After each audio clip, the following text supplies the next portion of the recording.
problem with Columbine, and the reason people don't want to touch it is the same reason that people don't want to touch the mess this country's in today, because where do I start? Who do I go after? Who do I prosecute? Yeah. How do I turn this around? At Columbine, just about everybody was a co-conspirator, even the so-called victims.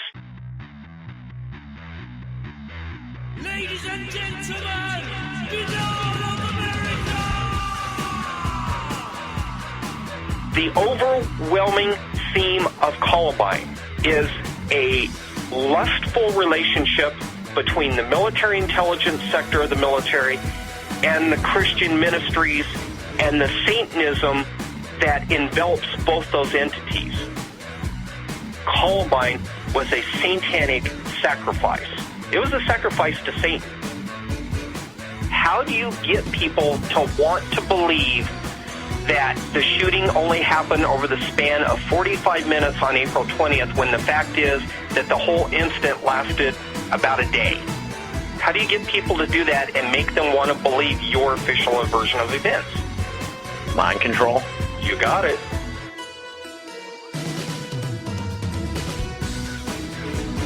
I knew right away when I wasn't hearing from people and I started calling people and I couldn't get through to them, they couldn't get through to me, I thought, well, let's let it rest for a while, let the government get obsessed with somebody else.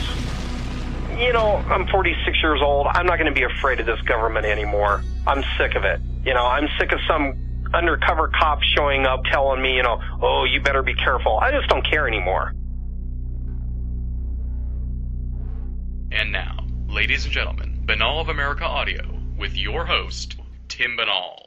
What is going on, my friends? This is Tim Banal of banalofamerica.com with another edition of BoA Audio Season 7, as well as the 200th episode of BoA Audio. In light of this historic occasion, we have brought back one of the most discussed guests ever on the program, making his long-awaited return to BoA Audio. I'm talking about the enigmatic William Zabel. Incommunicado since his original appearance on the program back in 2009, William Zabel has re-emerged, and he's going to provide us with an update on his whereabouts over the last 3 years, and then we are going to pick up right where we left off in April of 2009 by digging into the Columbine conspiracy. In this nearly 2.5 hour long conversation, we are going to rip the lid off of this bizarre story and gain even further insights into what William believes happened in Littleton, Colorado in April of 1999. We are going to discuss how and why the conspiracy began, as well as how the events of the school shooting really unfolded, plus suspicious details from witness testimonies which suggest the official version of events is patently false. Along the way, we're going to learn about the Columbine connections to evangelical Christians, HARP, death education programs, and the actresses Sharon Stone and Dana Plato, plus many, many more truly odd aspects of this story. Altogether, it is the ultimate and long thought to be impossible sequel to one of the most talked about episodes in the storied history of this program, as William Zabel makes his triumphant return to BoA Audio. For those of you who are unfamiliar with William K. Zabel, allow me to provide you with a little background on him.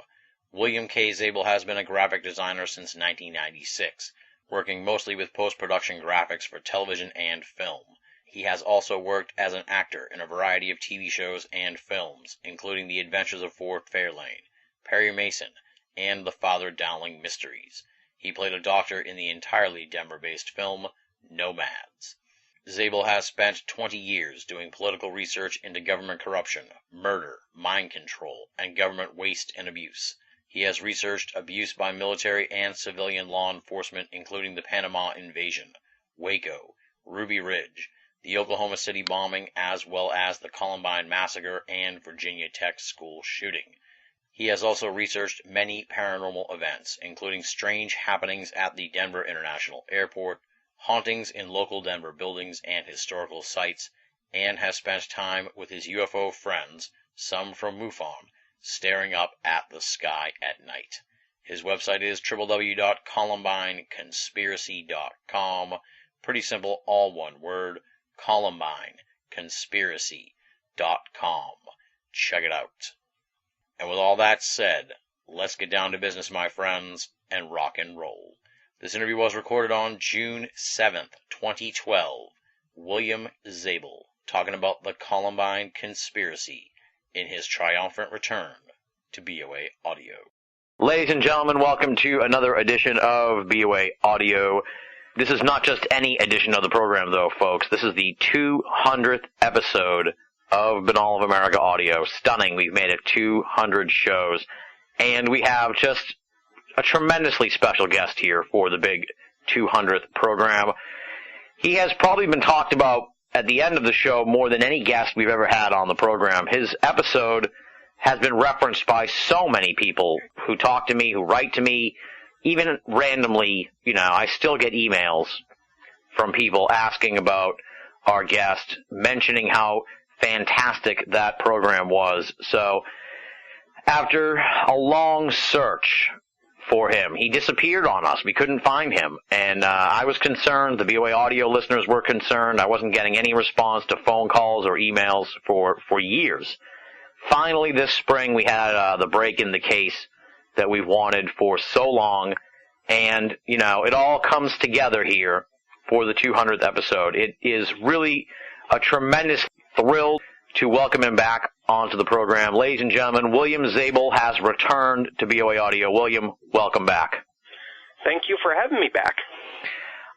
Like I said before we started the show, I don't even know if you realize how talked about the program that you were on here with us was, and the subsequent disappearance. So I guess, talk about where have you been the last 3 years? People have been wondering. People have been writing to me personally, and I never said this on the program. I was concerned that you were gone. I was concerned that someone had taken you out or something had happened to you, because that's how hard you were to reach. And I have your phone number and your email address, and I was in pretty good contact leading up to the original conversation, but then it was just like you vanished on us and spooked a lot of us out. So where have you been, William? Give us an update on what's going on.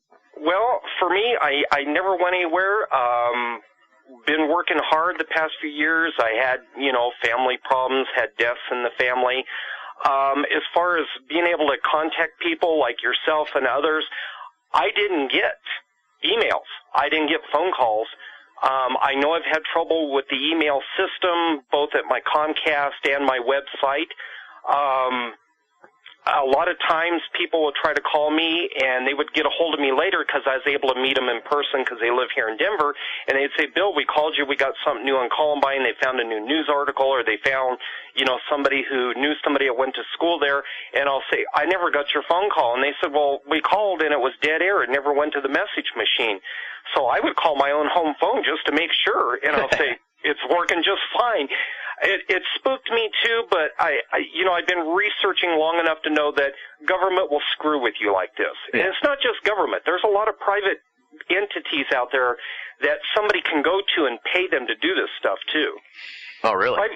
Yeah. There are companies private enterprises that do psychological warfare type stuff. They play games like this, and so I chalked it up to, well, I hit a nerve with somebody.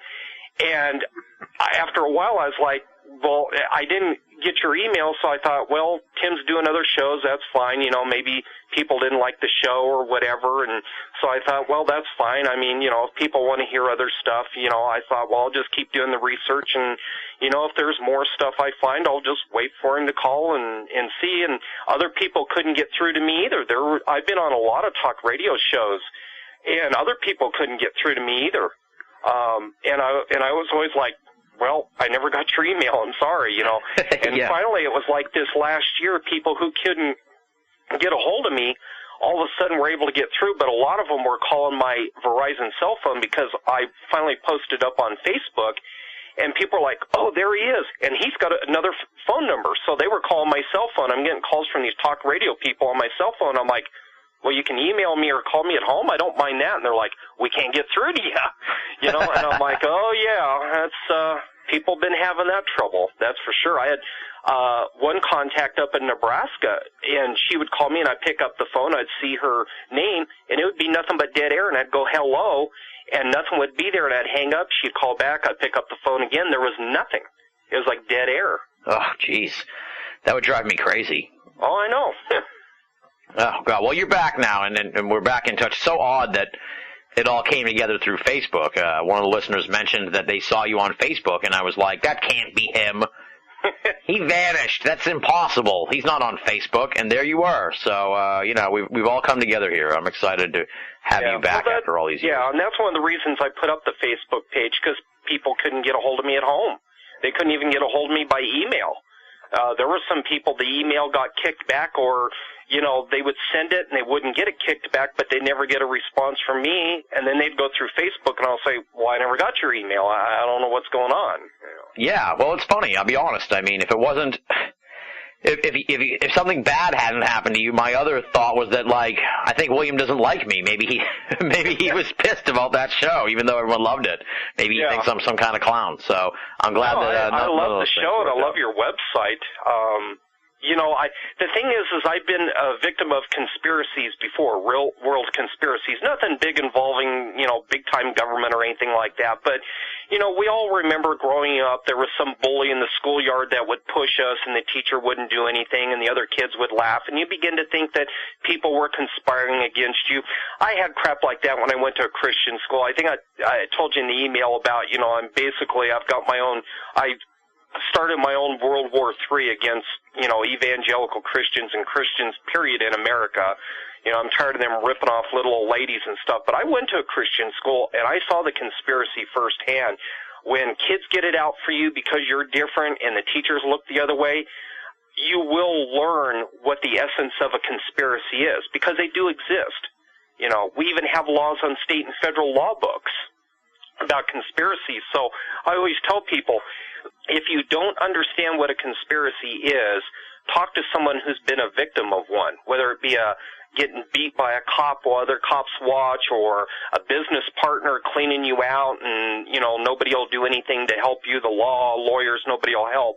When you've been in that position where you're helpless and nobody will help, believe me, you'll understand the true definition of a conspiracy. Absolutely, absolutely. Yeah. And, you know, speaking of conspiracy, of course, what your claim to fame is this Columbine conspiracy, and I still cite the episode to this day when people ask me about some of the more really wild and wildly entertaining editions of the program, because that one was just something else entirely, and I loved it, honestly. This is not even like, that's not even sarcasm or anything. I mean, I thought it was fantastic. It's one of the best episodes we've ever done. That's why we have you here for the 200th show. I guess maybe we should bring people up to speed on sort of the overview of what you think went down here, and we'll sort of get into what you found out in the last 3 years. So I guess sort of give us a thumbnail on what the conspiracy is, if you will. Okay, officially we know we've been told, let me recap that for maybe somebody listening who's new.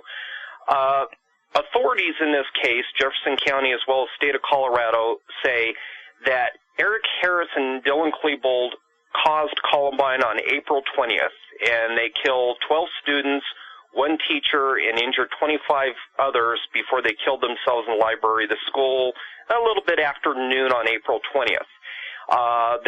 Authorities further claim that nobody in the school or community or law enforcement had any clues to what these two were going to do. That's the official story. Yeah. Now, for the true story, and like I said, I don't have every piece of the puzzle, but I got enough of the big pieces that the small pieces don't even matter anymore. The truth is that plenty of people, both in the school, government, and the community, knew this shooting was going to happen. That's evidenced by not only the lawsuits, but by the witness statements made by students and even their parents to law enforcement authorities, that they knew this was going to happen, including the school president, who it was just about 2 years ago, he came out and he was interviewed by the local news. They had some big whip-de-doo at Columbine to celebrate April 20th. It's creepy. I mean, these people celebrate it like it's a birthday party or something. I get creeped out when these people, instead of just having a sorrowful reminder saying, here's what happened on April 20th, let's hope we learn from it, they almost like celebrate it down there. It's real creepy, and I got a chapter in my book that discusses the creepiness of these people. But to give you an idea of where I've come now in the past 3 years, I spent a lot of time investigating not just the government. I know what ATF and FBI are both capable of. We've seen it at Ruby Ridge and Waco. But the evangelical families control that school. Now, for those of you listeners who are not real up on public schools, for the most part, public schools don't have any use for any type of religion. They want to keep it separate. But I found out just in the past 3 years, I always suspected it, but the last 3-4 years, I've been able to really dig into it. And the parents pretty much directed how that school would be rebuilt after the shooting. They were there on the scene. One of the parents, one of the ladies there is an architect, redesigned the school. And I really had a big problem with the parents being so involved with that school the way they were. Now, I will tell you this. There's research I've gotten from other people who do a lot more into the relationship, and it's a very secret relationship, between government and evangelical Christians and the U.S. military.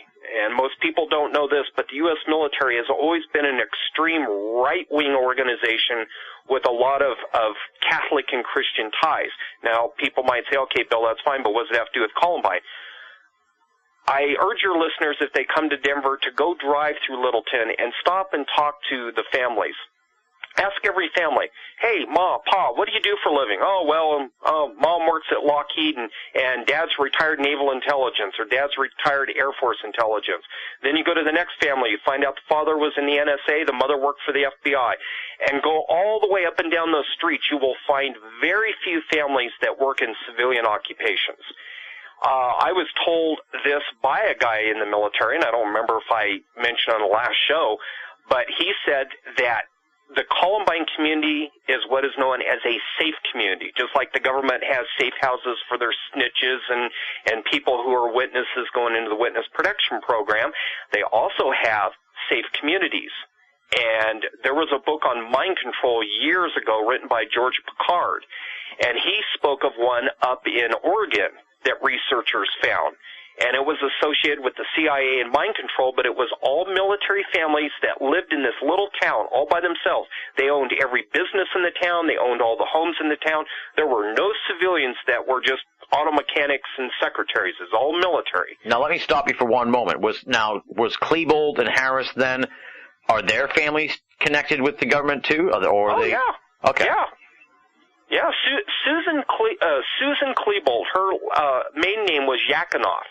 Look it up sometime.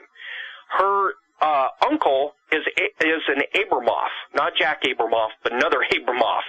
And that family does military construction, military bases. That's the only kind of construction on her dad's side of the family that they do. They do restoration on military bases, runway construction, all that type of stuff. Klebold, Thomas Klebold, he's lied so many times about what he does for a living. I know what he does. He works for the FBI. He was there on the scene. And by the way, I sent you an email a little bit ago today with the video with the minivan. Yes. And the guy on the passenger side is Thomas Klebold, and the reason I know that for people who ask, and I know people have criticized that video, because I met the guy personally. That's how I know it's him. Now, I hadn't seen that video yet when I met him, but when he came up the stairs at the federal courthouse in Denver, we were all up there. A bunch of us were. There's people from different alternative news media and stuff trying to get answers out of the families. And Susan walked up first, and, I offered my condolences, and he walked up, and he took his sunglasses off, and I said, I'm very sorry, Mr. Klebold, for your loss. I said, would you be willing to talk to us about, what your son was up to, or if you were surprised or you had an inkling? He says, no, my lawyer says I can't talk, but thanks anyway, and walked on. Well, it was about almost a year later I got that video, and as soon as I saw it, I just about fell over. So I took it to some kids in the Columbine area, and one of them happened to be a girl who had been in the Klebold household. She knew the Klebolds very well. She hung out with Dylan. And she goes, "Oh, my God, that's Thomas Klebold." And I said, "Thanks for the, identification." I said, "What would he be doing on the property?" And she goes, "Well, you know he's a federal agent, don't you?" And I said, "No." I said, "He claims he works for a geophysical outfit in downtown Denver." She goes, "Oh, no." She goes, "That's a cover." So a friend of mine went down there. He's a private detective here in Denver, and he went up to this geophysicist place, and he says, "You couldn't believe the crap story they gave him, that Klebold was only on a consulting fee there, and that he didn't actually have an office there." Well, anybody can put that together and figure out government front. Yeah. That's what they do for these guys that work in the ATF, FBI, CIA, is if they're out in public, they always give them some front cover, like, they own a barbecue shack, or they're a consultant to some law firm or some. I mean, you can find books on Amazon full of stories like that. Yeah. Okay, so to jump back to the conspiracy then, you established here, or you're saying that, Columbine is sort of like a CIA safe town, is how you set us up here. So then where are we going? Let's take the narrative. Military/CIA, it's an intelligence community, safe community, as they call it. Okay. How does this imbroglio erupt then? How does this conspiracy unfold? Well, this thing had been planned for a lot longer than what the media tells you and what Jefferson County tells you. If you dig back into the documents, including news articles, you'll find out the shooting was originally planned in 1991. And what had happened was a bunch of kids got caught down there back in 91, and the plan was exactly like what Harrison Klebold pulled on April 20th. Also, the actual plan for Harrison Klebold go back to 1997, and Klebold was the one who originated this plan in 96, but they got together in 97 to actually plan it. Now, for those that claim that the van arrest was the reason for their massacre at Columbine, well, the van arrest occurred in 98, so how do you explain Klebold's planning going back to 96? Well, this goes back to the adult that trained Harrison Klebold. Dylan Klebold told a Winter Park ski instructor who I've talked to that him and his buddies, he didn't say Harris, he said buddies, planned to blow up Columbine High School on April 20th. Now, he even gave the year, 99. Well, if he's planning this in 96, why the hell would you wait 3 years? I mean, if you had a beef against some cops, why not just go out and get your capper and start doing business? Why a specific date and a specific year? Yeah. Well, there was a couple of things going on in 99. As you know, we had the concealed weapons bill. It was very popular among a lot of Coloradans who were tired of getting home invaded, and they're tired of being shot at stoplights and everything else by gangbangers whacked out on crack. That thing would have passed if it hadn't been for the Columbine shooting, but there was something else going on. They had, and I found this out just 2 years ago, they had a secret NATO conference here, and they were discussing what we all now know as Denver is the backup capital to the United States, and that's public knowledge now. They had 2 unsolved homicides occur at DIA the same day the Columbine shooting happened. I found this out from the Denver Police Department. The 2 individuals who were killed have never been identified. They had no ID on them. Fingerprints didn't come back to anything. Nobody could identify these 2, and they were found in a sub-basement at DIA where civilians were not allowed. Now, a source that I found who used to be in the ATF, and he quit because of some of the corruption going on here in Colorado with the ATF, he said those 2 were mid-level NATO officials.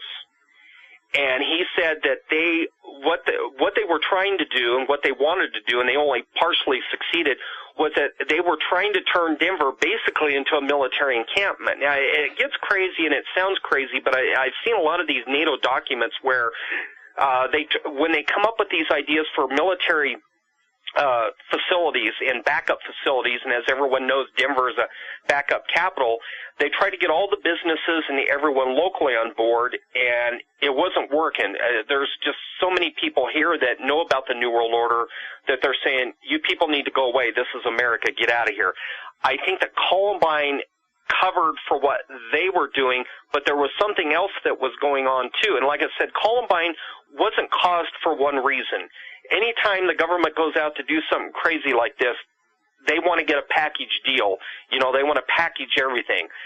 The other thing that was going on, and this is kept very secret, but yet it's right out in public, and this is one of the reasons why I have my own little personal war going against Christians now. And I'm ordering in my own, just bringing people in and saying, let's go look at these people that claim to be Christians that run these big churches like down the Columbine area, because they're something else. One of the things that happened after April 20th, and you'll read about it on the internet, you'll hear about this, but it was going on before April 20th, was literally even students were admitting Columbine was a satanic sacrifice. It was a sacrifice to Satan. That's something you said on the last program, that this was right. had some kind of like ritualistic, there was some kind of ritual bloodletting involved here with this. Oh, yes. There were several Christian groups who are not very Christian, and I found this out afterwards. In fact, I got thrown out of one church, and they called the cops on me about 2 years ago. And I found out that the pastor is still currently with Naval Intelligence. And all of the kids in this congregation, they have a youth group, and they have these different groups. They have Job's Warriors. They have the Sword of Christ. These are all groups, if you type in the name into the search engine on Google, all of the leadership of those groups go back to that Littleton area where Columbine is. What they are actively doing is they are actively recruiting Christian teenagers out of Columbine High School, Highlands Ranch, and the other schools into the military intelligence sector to use them as spies overseas. Now, Charles Grassley the senator, had come up with a plan to investigate all these big ministries, and he actually went through with it 2006, 2007, and part of 2008. I contacted him, and his people emailed me and told me that the investigation was always much bigger than that. They were looking at undue influence on the U.S. military by the ministries, and the fact that the ministries were working with military intelligence, but at the same time, it was kind of like one of those things where, you know, you think that you're using somebody to do something and they're actually using you too. Yeah. The military was trying to use the ministries to spy overseas on various governments and private entities, while at the same time, the ministries were working their way into the military to try and get recruits to get their numbers up in the church, to try and get money flowing in, those kinds of things. I found this involved in the Columbine area. This was another reason for this big explosion of these ministries after April 20th. And when I went in to the one church and I found out what they were doing, I mean, I told the guy, I said, you're trying to influence the U.S. military. I said, you're also recruiting teenagers from Columbine and other high schools to go into the military. I said, since I've been here, I've seen guys coming in and out with U.S. government plates on their cars. I said, it sounds to me like you're running an intelligence operation. And for a pastor, you should have heard this guy. I mean, he swore worse than a truck driver. And he says, you get the hell out of here. I don't want to hear this crap, this conspiracy crap. And I said, really, is it conspiracy? I said, there's a number of kids that have just left that admitted that they were being recruited through your church into the military. I said, tell me that's not true. Well, a lot of times the military goes to churches and recruits people. I said, no, they don't. They got recruiting stations.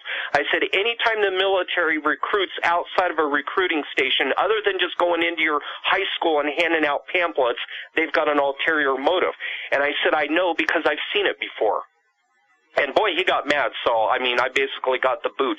The overwhelming theme of Columbine is a lustful relationship between the military intelligence sector of the military and the Christian ministries and the Satanism that envelops both those entities.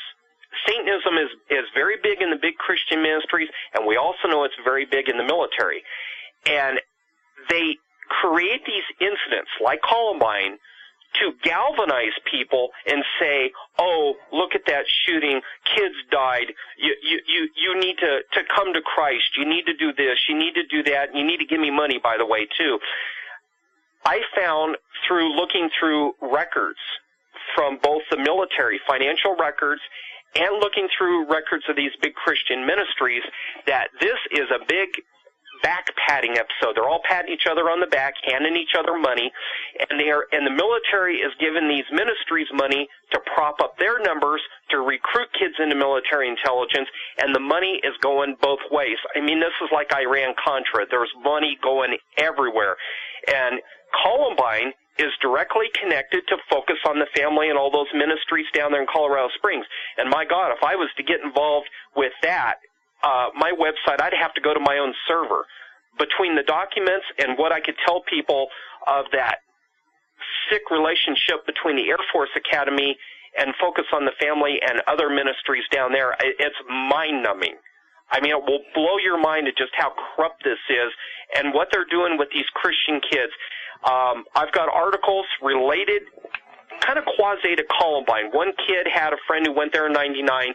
Him and his sister were arrested in Iran, and he still has never explained to me how two teenagers end up in the middle of Iran with backpacks on, walking across the desert.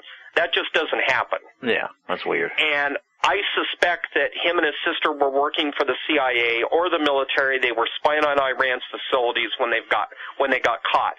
And I've got other articles, got government documents from foreign governments of these kids that have all been picked up.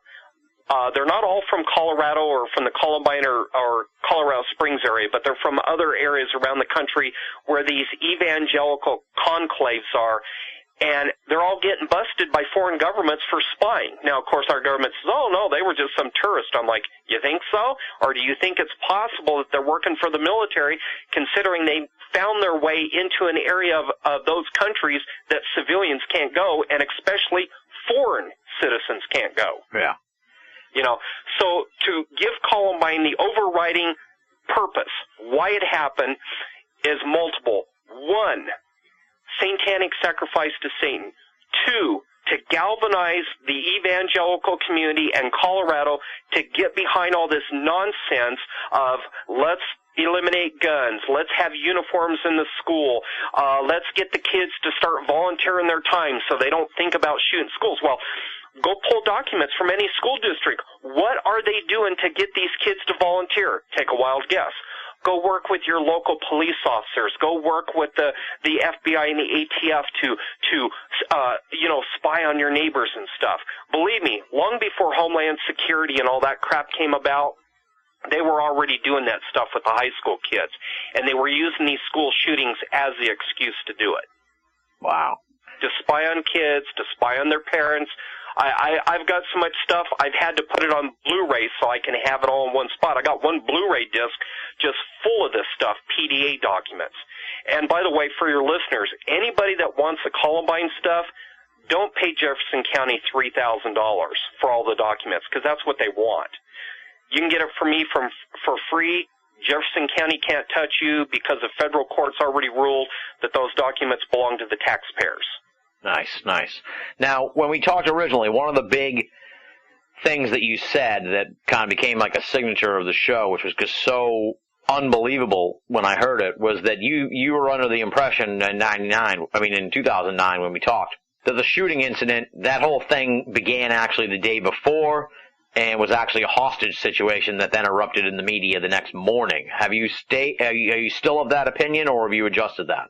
Oh, I'm still that opinion, and if you look in your email, you'll see a news article that pretty much proves it. Rocky Mountain News hid it in the back of their paper, but it's in your email, the original news article. And according to this news article, it's a real short one, so I'll read it for your listeners real quick so they get an idea of what Jefferson County did that day, or what they did afterwards during the investigation. Okay, the title of the article is Investigators Destroyed Columbine Timeline. And this is an article, and by the way, CBS News actually started this about 3 months after the Columbine shooting. CBS, one of their executives, sent a letter to Jefferson County asking them about the timeline, considering that their news footage showed that there was serious questions about when this shooting started. And under the article, the headline I just read, it says, Jeffco Sheriff Stone revealed its existence in a letter to CBS. Okay? Now, here is what an assistant attorney interviewed for the article said. He said an assistant attorney has acknowledged that a timeline of, quote, events leading up to the Columbine shooting was destroyed by investigators. Okay? Then he further states when they asked him to clarify that for the article, he said, quote, a detailed timeline of movements, associations, and actions by the perpetrators leading up to and during the crime starting months before the incident has been recreated. Yeah. So what does that tell you? That tells me that first of all, that tells me their official report is BS. It also tells me because Mike Guerrero, who is an investigator for Jefferson County, who was supposedly watching Harrison Klebold and prepared a warrant, he said that he had no knowledge that Harrison Klebold, other than the complaints by the Browns leading up to the shooting, were making pipe bombs. But a source that I have in Jefferson County says that's pure BS. They had an undercover cop on Harrison Klebold the entire time, going back over 2 years before the shooting, that they knew exactly where they were going, what they were doing. Also, this source I have says that there were a number of kids involved in planning this shooting, that they met up in the mountains at a ranch where they practiced blowing up pipe bombs and shooting at targets. That's also in the documents, by the way. The government documents that were released, they were forced to release the document stating that eyewitnesses, students in the community, told them about this ranch where they were popping off the pipe bombs and everything. And it wasn't just Harrison Klebold. There was a number of kids and, quote, a number of adults. That's in the documents. Now, getting back to the timeline itself, the fact that they admit that they changed the associations. Now, the associations would be what? Well, who they were associating with. Remember what they said. Harrison Klebold had no connection to the Trenchcoat Mafia. The Trenchcoat Mafia had no connection to them. You know, it was just Harrison Klebold. Bull crap. They were a member of that group. That group itself had been threatening Columbine since 1997. Chris Morris, Joe Stair, Robert Perry, all those kids had been making threats. Robert Perry was thrown out the year before in 1998 for attempting to rape a student in the gymnasium. That's in the documents. And guess who got Robert Perry thrown out of school? Dave Sanders, the teacher that was shot and killed. The teacher that they left in there and purposely left in there that they didn't want to go in and get. That is another reason why they destroyed the associations in the timeline. They did not want to associate Robert Perry with Dave Sanders and the attempted rape in the gymnasium, because once you put Robert Perry back into it, he becomes a suspect. And do you know why he was a suspect in 1999? A Denver police officer who was interviewing students interviewed Robert Perry the moment he walked out of that school with a bunch of students. He was an ex-student. He had no business being in that school, but several students have said that he was in the science classroom where Dave Sanders died. Why was he not immediately arrested for being in the school? Once again, that's why they had to change the associations of Harrison Klebold in the timeline. They had to disconnect Robert Perry from Harrison Klebold, and especially from Dave Sanders and that rape and the attempted rape incident in '98. They had to, because if you don't change any of that and you keep that evidence in there, now you have other suspects, and that is why they did it. And that's why they had to make those Trenchcoat Mafia kids deny that they even knew Harrison Klebold. Because, first of all, the other kids had more of a motive to kill than anybody. Harrison Klebold, I mean, yeah, they were punks, they were nobodies, but Robert Perry, Joe Stair, Chris Morris, they all had more motive than Harrison Klebold. Every one of those kids that I just mentioned had been thrown out of multiple classes by teachers for writing all kinds of bizarre, stupid essays and reports about, you know, the Gothic underworld and dying and death and killing people and stuff like that. Yeah, Harris wrote a report about the video game Doom. Big deal. I write stuff like that all the time, too. I talk about why one game is better than another. That doesn't make you a killer. Exactly. So why do you think these two kids ended up being the fall guys for the whole Because they were conspiracy? chosen to be fall guys. They were dumb. They weren't very smart. They probably had no idea they were being set up. None. Neither one of them were that bright. I don't care what anybody says. I've read their essays. I've read their paperwork. Those two were dumber than Lee Harvey Oswald. At least Lee Harvey Oswald figured out he was a dupe in the end. These kids couldn't even figure that out. And their parents were the ones that killed them. How do you mean? Wayne Harris worked at Plattsburgh Air Force Base in the 70s and 80s. He worked on flight simulators. Do you know how flight simulators came around? Due to the CIA's mind control programs of virtual reality. They were doing virtual reality back in the 70s, and Harris was involved in that. When he came to Denver, he got a job with Flight Safety Data Systems. They make simulators. Well, who funds Flight Safety Data Systems? Look it up on the Internet. They get grants from the CIA. And Klebold, Thomas Klebold, FBI. Yeah. So now you know how the parents got involved. But they're not the only parents involved. Like I said, going back to the evangelical Christians, the parents of the kids who died, every one of those parents, and I've had arguments with these parents, and once again, that's why I'm pretty much persona non grata down there. There are some people that still talk to me down there and everything, and they understand why I push on the parents of the victims so hard. Every one of these kids that died told their mom and dad, read it in their books. Go get books written by Darrell Scott, Bernals, all of them. They will say, Mom, Dad, I'm going to die on April 20th at Columbine High School. Cassie Burnell said that. Rachel Scott said that. The other kid that was killed in the library that was going into the Army on the week before the Columbine shooting, and I can't remember his name now. He was, Stephen Kernauer said, I'm going to make you famous next week on April 20th. Let me sign your notebooks. And everybody's like, what? Weird. You can find this scattered throughout the witness statements and the books written by parents. Those parents knew those kids were going to die. Every one of those parents. First of all, how in the world, and I don't know if you know anything about the publishing business, but how in the world did those parents get books out so quick? They all had books out within 3 or 4 months of the Columbine shooting. How do you do that? It's pretty strange. It takes forever just to get a galley draft, and these parents admit they wrote these books themselves and sent them to publishers. I mean, I've done that, and it takes a publisher 3 or 4 months just to get down to the bottom of the stack to get to your manuscript. Well, maybe they were considered hot topics because of the news of the tragedy. Now, how come? I'm sure there's other researchers, but you seem to be the one who really is sort of carrying the torch here for this conspiracy. How come it hasn't really picked up the steam that you would think it has? Because like when I first heard your stuff, I was like, this is wild. I haven't heard anyone saying this at all. It seems like it's almost an unspoken conspiracy, except for you, who is really still driving the train on this. Yeah. I think the answers are multiple. For one thing, if you don't know anybody in the Columbine community like I did before the shooting, you never could get your foot in the door down there. Yeah. I mean, I had a friend, I didn't even know she lived down there. I went to college with her in the early 90s.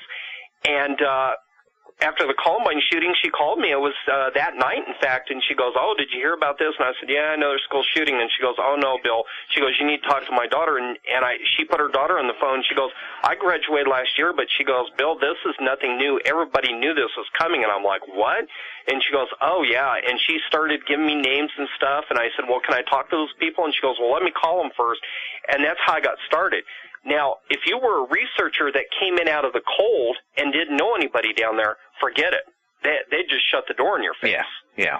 You know, that's how I got involved in it. And other researchers, even if they did get a whiff of something, a lot of the parents would be like, oh, it was just Harrison Klebold. Oh, by the way, give us money so we can sell Bibles to somebody or give Bibles. That's the thing they turn on researchers. There's a bunch of people that went down there, including John Quinn of Newshawk. They start pulling the evangelical trip on. If you'd ask them, did you hear about other suspects, they'll say, well, have you heard about Jesus Christ? They turn it around on you, you know. Whereas me, I grew up in a Christian school. I know how these people act, and I know how to head them off the pass, you know. And I'd say, leave the evangelical stuff for somebody else. Tell me what happened. Some people would walk away. Other people would get the message and say, well, yeah, we heard about other suspects, or, I was in school in this area, and I heard shooting when the government says shooting was going on somewhere else, and I started putting it together. So for researchers, for people that wonder why I'm the only one that picked up the torch, it's because I had a foot in the door to begin with. Yeah. Which is a lot different than other people that come in from out of state and don't know anybody down there. And it was still difficult for me, even with that friend of mine living down there. It's just still people at first were like, well, who are you and what do you want? Well, now you said you're like persona non grata down there now. Is it that bad? Are you like pretty much... It doesn't matter because I still have my sources. Yeah. I still have a woman who works for the school district. I still have this friend of mine. She still lives down there, and she knows a lot of parents. So even if I can't get the information directly that I need, I get it through other sources. I wouldn't say completely persona non grata. I can still go to the sheriff's department and get information. I can still talk to some people in the school district, some ex-teachers who were there at Columbine, but the hardcore families who either lost children or their children were injured, yeah. And I'm not non-persona grata with them because, they don't want to believe in the conspiracy or whatever. They know I suspect them. That's why. Yeah. They don't want me anywhere near them. And that's why so many of them tell their friends, don't say anything to that Bill guy. He's trying to get you to admit that you knew the shooting was going to happen before April 20th. Well, if they didn't know, who cares? If I talk to them and I ask them a simple question, did anybody in your family know? No, we didn't know a thing. Oh, okay, bye, thanks. Why are they so worried about me asking questions about what they knew before April 20th unless they did? And that's why they put up the walls. That's why they created this roadblock. Yeah. But it doesn't stop me because I've got just about everything I need now. I've got, like I said, I got the big pieces of the puzzle. They're what matter. The little pieces, they'll come out over the next 20 years. Somewhere, somebody down the road is going to be sitting in a bar, a former Columbine student or teacher. They're going to be getting drunk, and they're going to say, I can't take this anymore. People got to know. And they're going to start running their mouth, and some reporter will pick up on it. And that'll be that small piece that I was always waiting for. So yeah. Have you ever been threatened for getting so deep into this? Because this is quite the conspiracy. People have died in this conspiracy. Yeah. I was only threatened once, and believe it or not, that didn't even come from a cop. It came from a private security contractor who secured the grounds for Lockheed Martin just south of the school, but they also did the security for Columbine High School. And I was over in Clements Park with a couple of other guys, including a guy by the name of Justin Tribble from Arizona, who also was researching Columbine. And this guy comes flying across a lawn in this pickup, and he stops and he goes, "What are you guys doing here?" I said, "Well, it's a public park. We're talking to people about what happened on April 20th. He says, "You better get the hell out of here." He says, "You're going to know what trouble is." He says, "Believe me, Jefferson County doesn't play easy with people." And I said, "Is that a threat?" And he goes, "Yeah." And he says, "You'll be lucky if you make it to the jail." And everybody was looking at me like, "Bill, what the hell do we do now?" And I said, "Fine, you got an issue with it? Fine." I said, "This is a public park, but if you're going to make threats, we can always go to some restaurant and talk or whatever." Wow. Yeah. Now, other threats were always very subtle. One parent told me, he goes, "Well, you need to be careful researching this." I said, "Oh, I am." And he says, "You need to be careful." He repeated it, and he goes, "You do know people have disappeared over this." He says, "I'd hate to see you disappear." This is a parent who, by the way, had some very nefarious connections. His daughter went to Columbine. He's retired Air Force intelligence. Now, get this. He admitted over the phone, and I have found out since through independent sources, that he is a real estate agent who did all the deals for the Denver International Airport. Oh, wow. Uh-huh. Now, you mentioned in your original correspondence with me that you've come up with 50 people that have died under mysterious circumstances since Columbine that were somehow related to it. Is that correct? Yes, I have. What do you make of that? These people who they need to be silenced, if you will? Oh, yeah. Every one of these people that disappeared had seen other suspects. I mean, if it was just somebody who, some Columbine high school kid who already had a drug problem that 2 years after the shooting OD'd, which, by the way, there was a number of those, and I eliminated those as suspicious deaths simply because they had health problems and drug problems long before the shooting. So just to let your listeners know, I did eliminate people that, I could prove for sure it wasn't suspicious. Yeah. They had already had trouble, just people people will die, even young people, strokes, heart attacks, drug overdoses, they're drunk and they run a red light, whatever, Yeah. But so beyond that, yeah. But beyond that, you've found 50 Yep. mysterious deaths. That's Yep.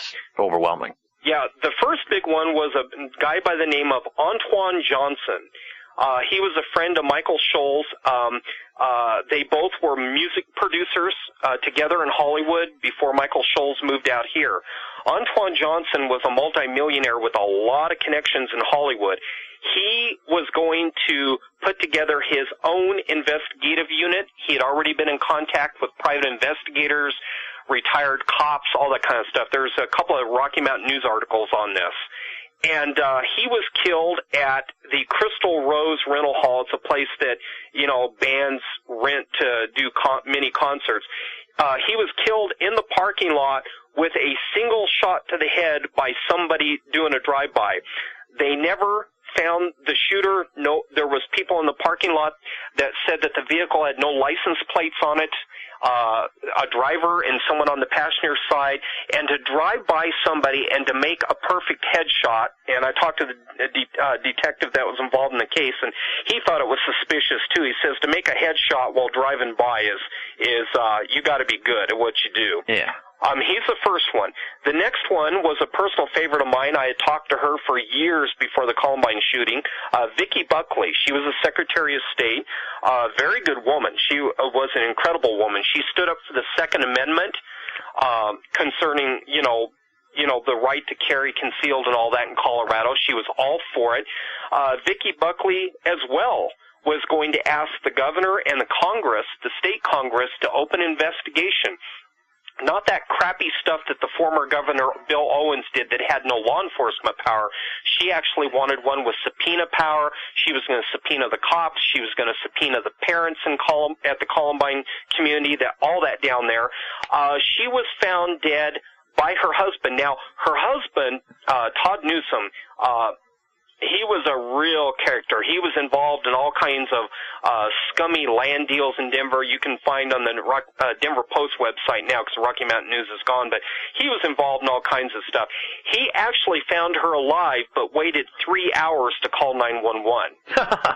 And, sure, her death was a big scandal. Even people in Congress wanted her husband investigated, wanted the cops to do something about him. And of course, after she died, he just up and disappeared, left the state.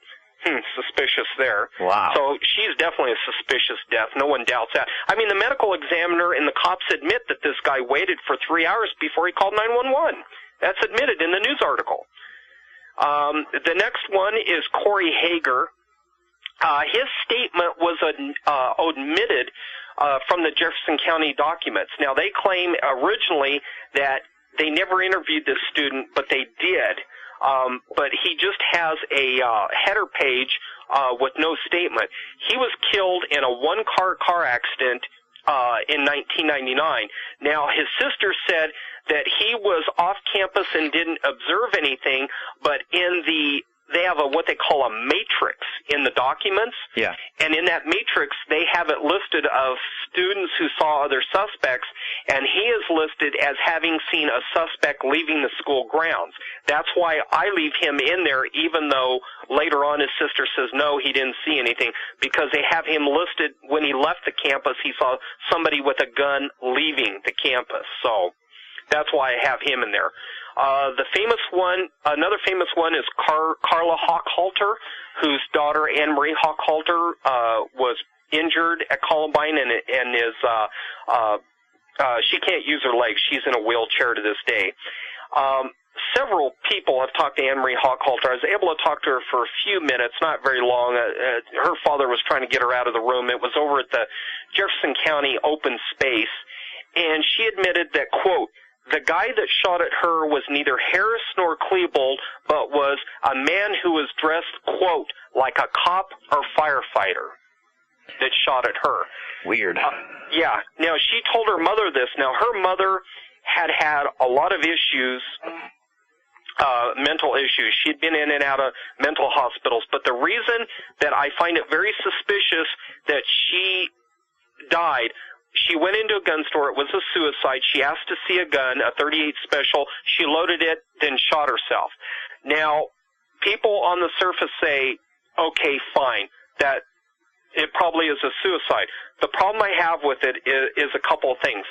One, the guy left the counter and went into the back room. That's illegal in Colorado. When you show somebody a weapon, you have to stay at the counter with them. Yeah, it just makes sense that, well, yeah, that's crazy, yeah. Two, that gun store was already under ATF review, and the ATF had taken, not control of the gun store, but they were it's kind of like when you are a fiduciary over somebody. And the ATF, because that gun store had issues, and the guy himself that ran the gun store that let her see the .38 special, he was under indictment, and the ATF was making a deal with him at the time that this thing happened with Carla Hochhalter. So her death is suspicious. Yes, she pulled the trigger herself. Yes, she committed suicide. But that doesn't mean that the government didn't allow her to do it. You know, by allowing this guy to walk away from the counter, and the fact that, by the way, her autopsy's been sealed like everyone else. If it's suicide, why seal the autopsy?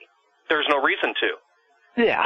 But they sealed her autopsy, and they took the footage from the surveillance camera and wouldn't let anybody see it, which, I don't know, that kind of makes sense. You don't want anybody to see that, but they've done that everywhere.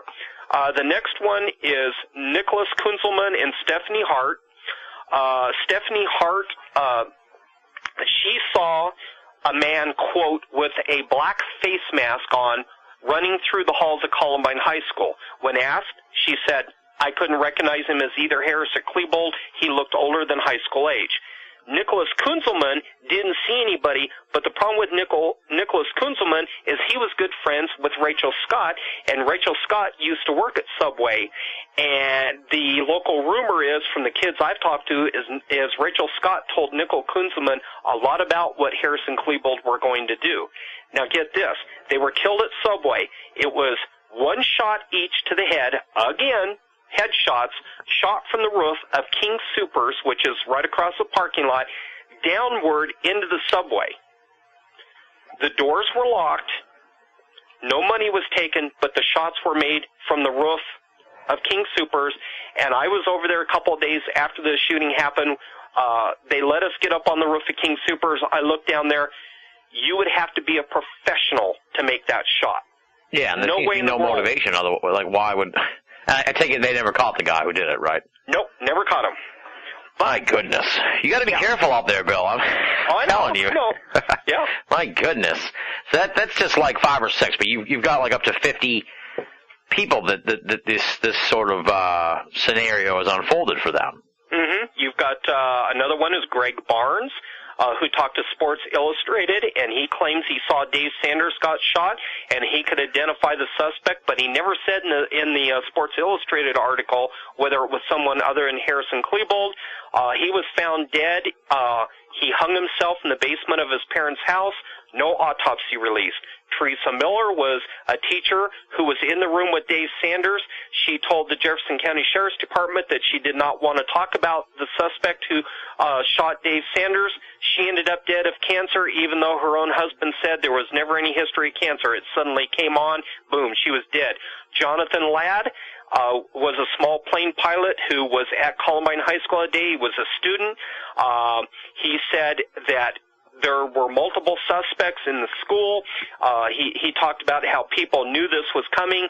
Another airplane ran into him in midair over the Highlands Ranch area.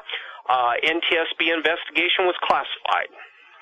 Now let's jump back to the day of the event, because I remember when we talked about it originally, and it turned into quite the scene. So I guess take us through.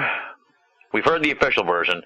Take us through the events of I guess in your view, April 19th and 20th, and then I may stop you along the way with some follow-up questions as we get deeper into it. But sort of take people through this conspiracy, and even if they've heard the original episode, I think we need to really dig into it even more. So let's do it. Okay. I believe, based on the evidence, and the evidence is there, some of it is government documents, police statements where they actually write in their own handwriting, not typed, but handwriting. They put down that they reported to Columbine High School on April 19th at 10:30 a.m. The reason that 10:30 a.m. makes sense was because there was a phone call talking about a shooting. Now, that call came in at 9:45, so I think either the shooting happened at 9:30 going up into 10:30, then became a hostage situation, or the phone call was an advanced phone call like what they got at Waco saying the ATF's on the way, like the one at Oklahoma City. But I'll start with the possibility of the 9:30 to 9:45. On April 19th, 9:30, I believe that this thing started as a what the police would call a quick attack gunburst, which means that the kids, your perpetrators, rush the victims and start shooting and popping off bombs. I believe, based on eyewitness testimony of U.S. government as well as local police cars in Clements Park before the shooting happened, that the government was there and wanted to react as a quick reaction force to the perpetrators. What happened was that the perpetrators and the government got into shooting at each other, and the cops are shooting at the suspects are shooting back, and the victims of Columbine High School got caught in between them. As it progressed, the suspects barricaded themselves in the school with hostages. There are kids who have said that they could hear kids crying in other classrooms saying, "Don't shoot me, don't shoot me, my parents will give you anything you want, don't do it." And this went on for hours, and there's a few scant little statements made by police officers who they tongue-in-cheek admitted that this hostage situation went on for hours. I believe that there was a total media blackout that day for one reason. None of the phones at Columbine High School worked that day. That's been admitted, that they tried to call out on the physical landlines, and they did not work. Okay, I believe that what happened was that, and as it progressed, they shut down all communications the government did going through that day so that kids could not call out on cell phones either, could not use computers. There's lots of stuff throughout the documents. So to get us through to that night, I think that night on April 19th, they finally had to admit something was going on because there was some stuff on the news about people being shot on April 19th, but they never said anything about who it was, where it was. So everybody probably just assumed, oh, it's another gang shooting in Denver.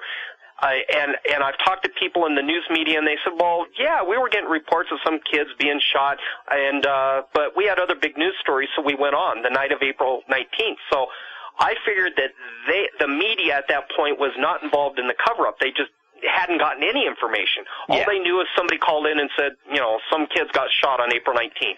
Now let me assume the usual. Yeah. Now let me stop you here and sort of dig into this a little bit. So because this is the part that I find, I guess, the hardest to really wrap my mind around, just because you're saying that, like, all these kids who were in school that day on the Monday, none of them went home that night because they were all being held hostage. Mm-hmm. I mean, we got to be talking about hundreds of kids, right? I mean, how many people were? 1,942 to be exact. So almost 2,000 kids. How do you hold nearly 2,000 kids hostage overnight, without that eventually becoming, with the exception of you telling us this, becoming, getting out? I mean, that's quite the cover-up. That's a tremendous conspiracy. It is a tremendous conspiracy. And how many people do you think were involved then? I mean, to hold 2,000 kids hostage, teenagers alone, you need a lot of people, I think, and a lot of firepower and beyond two kids. But they didn't have to hold 2,000 kids hostage because even the parents admitted that a lot of kids did not go to school on the 19th either. Over half the student body was gone on the 19th as well as the 20th. without explanation about why they were absent from school. So you take the number down. If you're talking over half and there's 1,900 students, you're talking about 1,000 or a little bit less. Now, the one thing you have to remember here, and people don't understand this, is unless you've ever met the children of police officers or members of the military, you don't understand how a military family operates. I grew up, my dad was a Green Beret, CIA, all kinds of stuff. I didn't know anything he did. I didn't want to know. He came home from Vietnam. We just didn't talk. You just didn't talk in the household, right. Period. Nothing. My mother didn't ask questions. I didn't ask questions. That's just the way it was. These kids at Columbine are not stupid. They're considered some of the brightest kids in Colorado. These kids that were in the school, and my theory is that the kids that stayed home on the 19th and, of course, didn't go to school on the 20th are the kids whose parents probably were either not in the military or they told them, keep your mouth shut, don't talk about this. That brings your number down to quite a bit that you have to keep quiet. And the ones who keep quiet, the way you keep them quiet is very simple. You don't have to point a gun at their head. It's very simple. You'll find this in the documents, too. Oh, well, Joey says you knew the shooting was coming. Well, no, I didn't. And then they go back to Joey, and Joey says, yeah, I knew it was coming, too. They created blackmail material for these kids to blackmail them with long before the shooting ever happened. If you say, hey, cop, I know there was a cop in there shooting, I'm going to go to the news and I'm going to bust your ass. Oh, really? You are? Oh, well, do you know about the Colorado state law that says if you know about a felony that's going to be committed and you don't notify police that I can put you in jail as though you committed that crime? All right, so they threaten these kids sort of by saying they're going to be implicated in all this. Yes, and several students have mentioned that they were warned that if they didn't stop talking about other suspects, they would be charged with a crime. Have admitted that. Okay, so that's sort of how you reconcile that these kids were to have kept their mouths shut about being held hostage for the night. Right, but there's another element to this. Yeah. You can never keep everyone quiet. We all know that. That's just logic. That's common sense. But what if a number of kids believed that the shooting happened at lunchtime on April 20th? How do you get people to want to believe that the shooting only happened over the span of 45 minutes on April 20th when the fact is that the whole incident lasted about a day? How do you get people to do that and make them want to believe your official version of events? Mind control? You got it. And that's scattered all over the documents, too. In fact, even Nick Begich came out and said, and he was talking about his book, Angels Don't Play This Harp, and he was on Coast to Coast AM, and this is years ago. And it was Nori that asked him, he says, well, can HARP be used for things like mind control to manipulate people? And he goes, oh, of course. He says that was the whole intent. It wasn't just weather. He says it's about human control, too. And then Nori asked him about things like Oklahoma City, how people felt things were different, just didn't feel right that morning. And then at Columbine, and he says, well, I've always said that Columbine was a mass mind control. And he even has a map, a spectrograph of the Columbine area starting on Saturday, going through the 21st, and it shows this huge red and yellowish area over the Columbine area. And George Norrie asked him, he goes, well, what does that mean? He goes, they had an intense electromagnetic field right on top of that high school for days. How do you find it in the documents? It's real simple. Numbers of people, not just students or their parents, but people who live in the community said that starting on Saturday, going through about the 21st or 22nd, everything just felt horrible down there. They just felt icky. Some people even left that didn't have kids at Columbine left and went up in the mountains and went camping. It just felt icky. I had a friend whose mother went outside the morning of April 19th on Monday, and she said this black cloud came down and descended over Columbine High School and stayed there till about the 21st. And she says it was weird because she could see it move with her eyes. And she's a big researcher into mind control and such like. In fact, her and her husband used to run a big mind control group exposing mind control within the military and public schools and such like. So if you read the statement, some of the things you'll get is this. Investigators will say, well, you say the shooting happened at this time, but we have this witness, and they'll say, well, I can't remember the sequence of events. I don't know when things started. Frank DeAngelis, the principal of Columbine High School, they accused him of blanking things out. Well, of course he did. I mean, you look at his statement, it's like full of holes. Yeah. I mean, you've got literally 3 hours that he talks about in a statement where he's missing, and of course he doesn't admit to anything on April 19th or anything like that, but he's going down his statement for that day, and he's got like 3 hours missing from his whole day on April 20th alone, and they're calling him on this. The cops are calling him on this, and he's going, well, I can't remember. You have other students that speak about this continuously. I can't remember what happened during the shooting or before it. They can remember things, a couple of hours before the shooting, but they can't remember anything during that time frame. They can remember nothing. There's a lot of them that say this over and over again in their statements. Now, the skeptic would say that that's some kind of post-traumatic stress reaction. What do you think of that? That is a very reasonable response, and I don't know how to respond to that. The only thing I can do is just give it the credence that it has. That yes, that is a possibility. But what about police officers?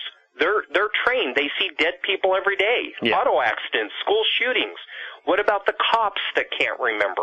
What about the cops that have gone out on disability? What about the cops that said when they showed up at Columbine, it wasn't just the school in chaos, the cops were in chaos. I've got a video given to me by a friend where you have cops going in one door at Columbine High School, running down the hallway and coming out the other door. And I said, that's weird. How do you explain that? And he says, I talked to one of the cops. He says, once they got in the school, they, quote, became confused and couldn't figure out what hallway they were in. They couldn't figure out where the entrance was, where they just came in. Come on, I've been in that school myself. It's big, but it ain't that big. Yeah, that's just weird.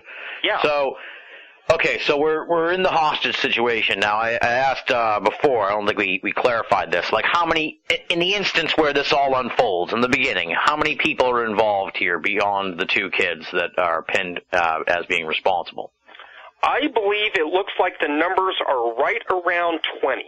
Wow. And that includes, the men in the green minivan and the trench coat mafia and that adult that trained Harrison Klebold. Okay, so 20 we're talking people. 20. Wow, that's stunning. Well, not all of them were shooting. Some of these guys were just helping to bring stuff in. So we're not talking about all active shooters. Now, what do you mean bring stuff in? 25 propane tanks of the 25-pound variety. According to John Stone, the former sheriff of Jefferson County, who was a sheriff at the time of the shooting, he says, oh, Bill, they just rushed the door. I said, with 25 of them, I can barely carry one. Yeah. Well, you're not a teenager anymore, Bill. Come on. No. But, I was like, come on, there's no way that they just rushed the doors with that stuff. And by the way, you even had janitors admitting that they found stuff in the school the week before. On Friday, they found pipe bombs in the trash cans. On Saturday, they found a propane tank in the kitchen that had nothing to do with the kitchen. So they were pre-positioning stuff. There's no doubt, but there was more than them because some of the stuff that was being pre-positioned bomb-wise, it wasn't Harrison Klebold doing that. There was a couple of people that were at the after-prom party that said that there are people other than Harrison Klebold were walking in and they had duffel bags, and when they walked back out, that's when they found these propane tanks.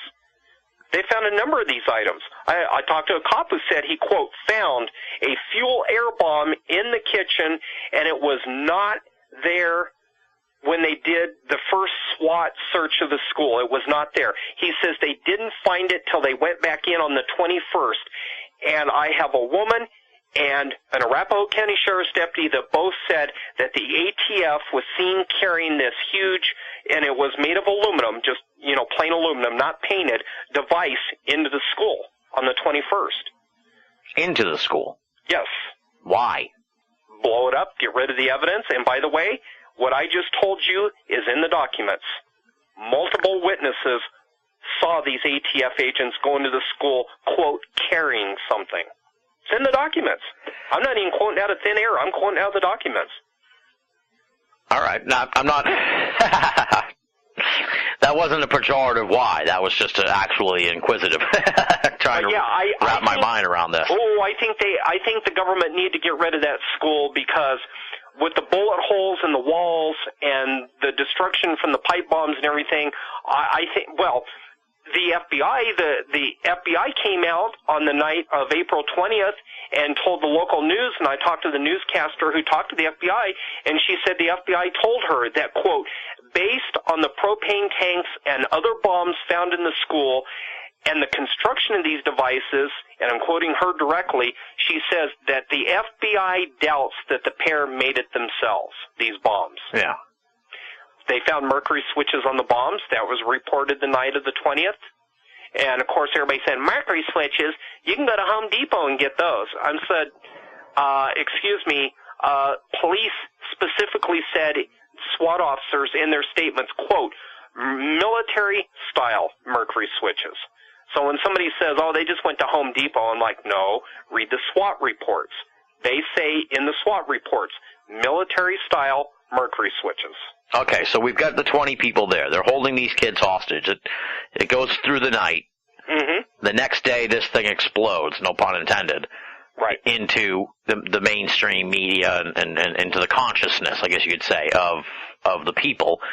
Take us through that day. Who thwarts this whole thing? What becomes of the 18 other people who were involved?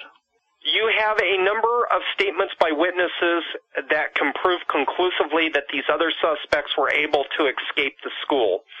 The adult who trained Harrison Klebold, I don't know if I ever mentioned his name before, it's Nate Marshall. We tracked him down to New Mexico. He was able to escape because he was wearing his West Metro firefighter's uniform. He just walked out the door. Just walked right out the door in front of the cops. And that's in the statements, too. In fact, I've got a Jefferson County dispatch where he's coming out of the school and they're describing him. We got a guy wearing dark dress pants and a white dress shirt, appears to be either a paramedic or firefighter, and Jeffco dispatch goes, he's clear to leave, let him go. That's in the dispatch call. So they're just like kind of leaving with these students sort of getting back into the mix of the population, if you will. Yep. Some of the other people that were involved in this, and I went over there with a kid who knew Columbine pretty well.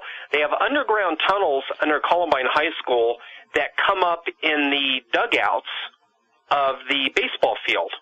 And we pulled the manhole cover off, and the kid goes, this is how the other suspects got out, because he says when we wanted to ditch class, this is how we did it, so they couldn't pick us up on the cameras in school and get us for ditching school. I said, where do you get into this place in the school? He says, behind the cafeteria. He says, there's a manhole cover. He says, you pull it off, you go down through the tunnel, and it comes up here. Weird. Yeah. And even the cops admitted that. They said if other suspects escaped in their initial statements to the public, they said they had to have used the tunnels that come out in the dugouts in the baseball field. That was actually admitted publicly. So it's not like a big secret that there's this tunnel. No. Many students and teachers were asked about these tunnels under Columbine. They were like, hey, go back and research public schools. I used to go down the tunnels with chicks from high school to get drunk when I was in high school. We had them underneath our auditorium in our school, and they were there from the old days of continuity of government. That's where you would go if there was a nuclear attack. They would take all the kids down into the tunnels.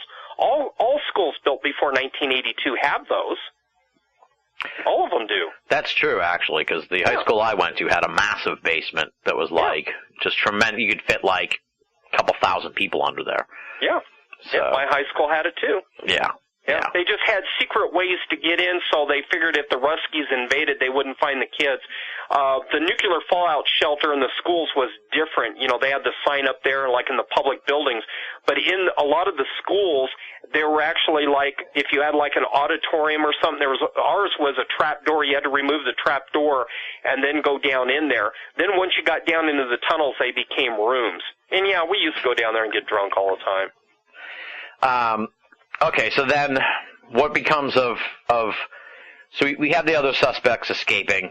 than Harrison Klebold in the official version where they kill themselves, right, in like the library or something like that. What actually do you think happens to them? Oh, they were assassinated. They weren't even killed in the library. I looked at the photos from the library. There's no arterial spray. How in the world could Harris blow his head off with a shotgun and there's no arterial spray behind his head? There's nothing. They said that there was brain matter on the ceiling. Really, I looked at the ceiling tiles. There was nothing on those ceiling tiles. Patty Nielsen, who was hiding in the library up till 4:30 that afternoon, when she was questioned, she goes, I don't see how they could have killed themselves in the library with the shotguns. I would have heard it. She goes, I never heard the booms from the shotguns. I talked to her. The media talked to her. In fact, the media talked to her more than once because they were suspicious. And a girl I talked to who was hiding in the gymnasium said, we were hiding in a closet in the gymnasium where they put all the equipment, and she goes, we heard Harrison Klebold talking, then we heard a cop say, hold it, stop right there, and then we heard boom, boom. And a lot of people have said that those two were taken back to the library and placed there. First of all, Harris didn't blow his head off the shotgun. It's that simple. First of all, according to them, his head didn't even come off. I hate to get gross, but he supposedly had a 2-centimeter hole in the top of his head. Well, I'm sorry, but if you put a shotgun in your mouth, there ain't going to be nothing above your lower chin. Yeah. But he only had a 2-centimeter hole? From a shotgun blast, from a sawed-off shotgun? Come on, that dog don't hunt. Even a first-year med student can tell you that. Yeah, that's pretty strange. And then Klebold supposedly killed himself with a gun he was laying on. That's in the autopsy reports. That's in the police reports. He was laying on top of his gun, and his hands were in his lap. Those bodies were positioned. And I know lots of rookie cops that have looked at this who don't even have experience in crime scenes, and they go, that ain't right. Well, we are celebrating the 100th anniversary of this church, and that is something to shout about. Praise God! Praise God! God be praised! Amen. Amen. You're listening to Banal of America Audio. God sent us a young man named Tim. Tim! He said, I will join your choir and help sing your song. Bless you, Tim. Now take it away, East Bronx Women's Gospel Choir with Mr. Tim. Well, now, from the description of the witness that you say sounded like a cop said, hold it, stop right there, it sounds like they were shot by police enforcement trying to come in and end the event. Yep. So why wouldn't they just admit that they shot the kids, like, just to cover their own ass, sort of like, you know No, this is political. This is the sickest part of Columbine besides the planning and execution of the shooting. They wanted these two to look like a couple of wussies who killed themselves. There's been numbers of cases, Tim, all over America where the cops say, yeah, the bad guy, he kidnapped that girl and raped and killed her, and by the time we got to him, he killed himself. Bull crap. I've seen a lot of these police reports. The cops shoot these guys, but then they want to make them look like cowards. It all goes back to the gun issue. They're trying to paint gun owners into the corner of a bunch of cowards who kill innocent people and take their own lives. It's politics. Okay. That's what that's about. It's, most people, unless you've been around cops, you don't understand how political they are. Right. Very big political. I mean, you and I know it, but a lot of your listeners may not know it. A lot of your listeners think the cops just go out on the street and they do their job and that's it. No. They're big into politics. Oh, yeah. They've got to deal with political correctness. They've got to deal with things that, maybe they don't even want to do, that they have to do every day. I mean, look at all these shootings since this Trayvon Martin thing, where, some poor white kid's getting shot by a black kid because, hey, look at that, that guy that shot Trayvon Martin, and it's like, that has nothing to do with the average white kid walking down the street. But they don't want anyone to know that, so they don't advertise the race of the person who shot him. Because they don't want anyone to know that racial shootings are real in this country. They're trying to keep that stuff out of the media. Well, it's the same way with gun owners. They don't want people to know that, hey, maybe that gun owner had a right to shoot at a cop. Maybe the cop shot at him first, and he's like, hey, I'm not doing anything wrong, and boom, the cop keeps shooting, so he shoots back or whatever, or something goes wrong, And so the cop shoots him, then drags him over and puts him in the corner and puts his gun in his hand and makes it look like a suicide. I mean, I've talked to guys in the military who have said that they have investigated stuff like this, where they make it look like a suicide when the guy actually, was murdered. Now, it sounds like there was a lot of suspicion surrounding this after the fact, but that all seems to have gone away with the exception of your research and some of the other people. Why do you think just sort of like a lockdown on the real story, if you will, happened afterwards?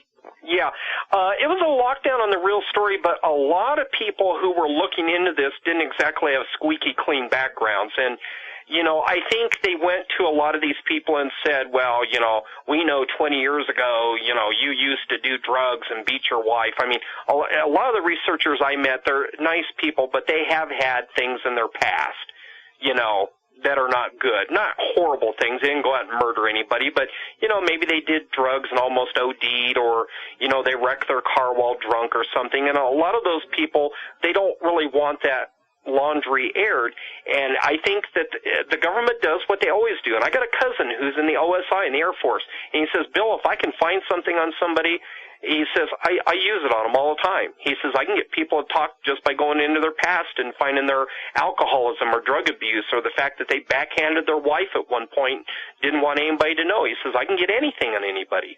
And I think that a lot of these researchers, they had stuff on them. Like John Quinn, I mean, the guy ran his internet news service out of an office rented from the NSA, and, immediately people are saying, well, why are you so associated with the NSA? Well, he didn't tell people this because he was afraid they'd be suspicious.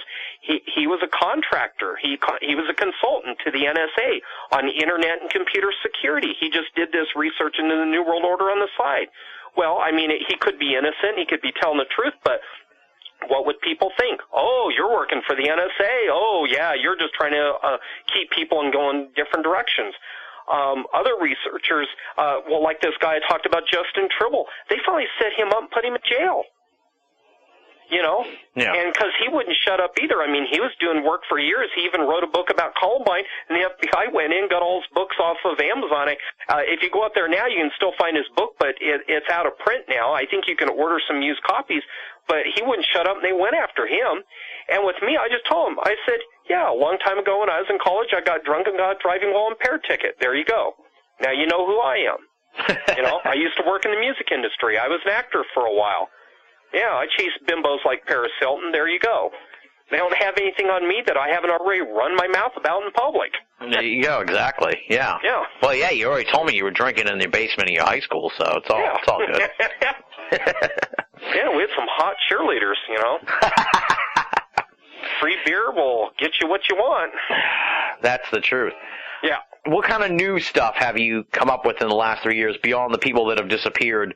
Any sort of new stuff that's really kind of opened your eyes? Because this whole Christian element really wasn't a part of your milieu when you were on for the 10th anniversary. Right. So this I is sort of a new development. was just starting to delve into that angle when I talked to you last time. Yeah. It was brand new to me, too, but I've got some other things on some other people. This gets kind of like, Hollywood here. But you have, and I'm sure you know who I'm talking about, Sharon Stone, the actress, totally hot. She was on Access Hollywood. And I had this news footage for a long time, and I didn't even look at it because I figured, celebrities always use school shootings and other things to get on TV and cry and, and everything. So I just kind of threw it aside. Well, about almost 4 years ago now, I decided to take that news footage out and look at it, and it blew me away. She was on Access Hollywood the night of the Columbine shooting, and she says to the camera, she goes, I have one question to ask you. She goes, I want to know what adult trained these kids and told them to take Hitler's birthday and turn it into a bloodbath, because she says teenagers do not plan and carry something off like this by themselves. So wow. She already had an idea of the adult who was involved. Now get this. In June of that year, she was going around talking to people about this, saying that she wanted to know where the parents were. Did the parents teach these kids that, it's all right to use a gun to kill your friends or whatever? many of the people that she was around noticed that she had a bruise on her neck. And they asked her about it, and she wouldn't talk about it. Well, if you remember right from that summer, she had to go into the hospital because she was found passed out by her security people. And the doctor said, oh, she had this aneurysm. Well, he described the aneurysm, and I looked it up. There's two ways you can get this aneurysm. Either you're born with it or blunt force trauma. Huh. Now, friends of hers, big shots in Hollywood, noticed she had this bruise on her neck. Her security people find her passed out.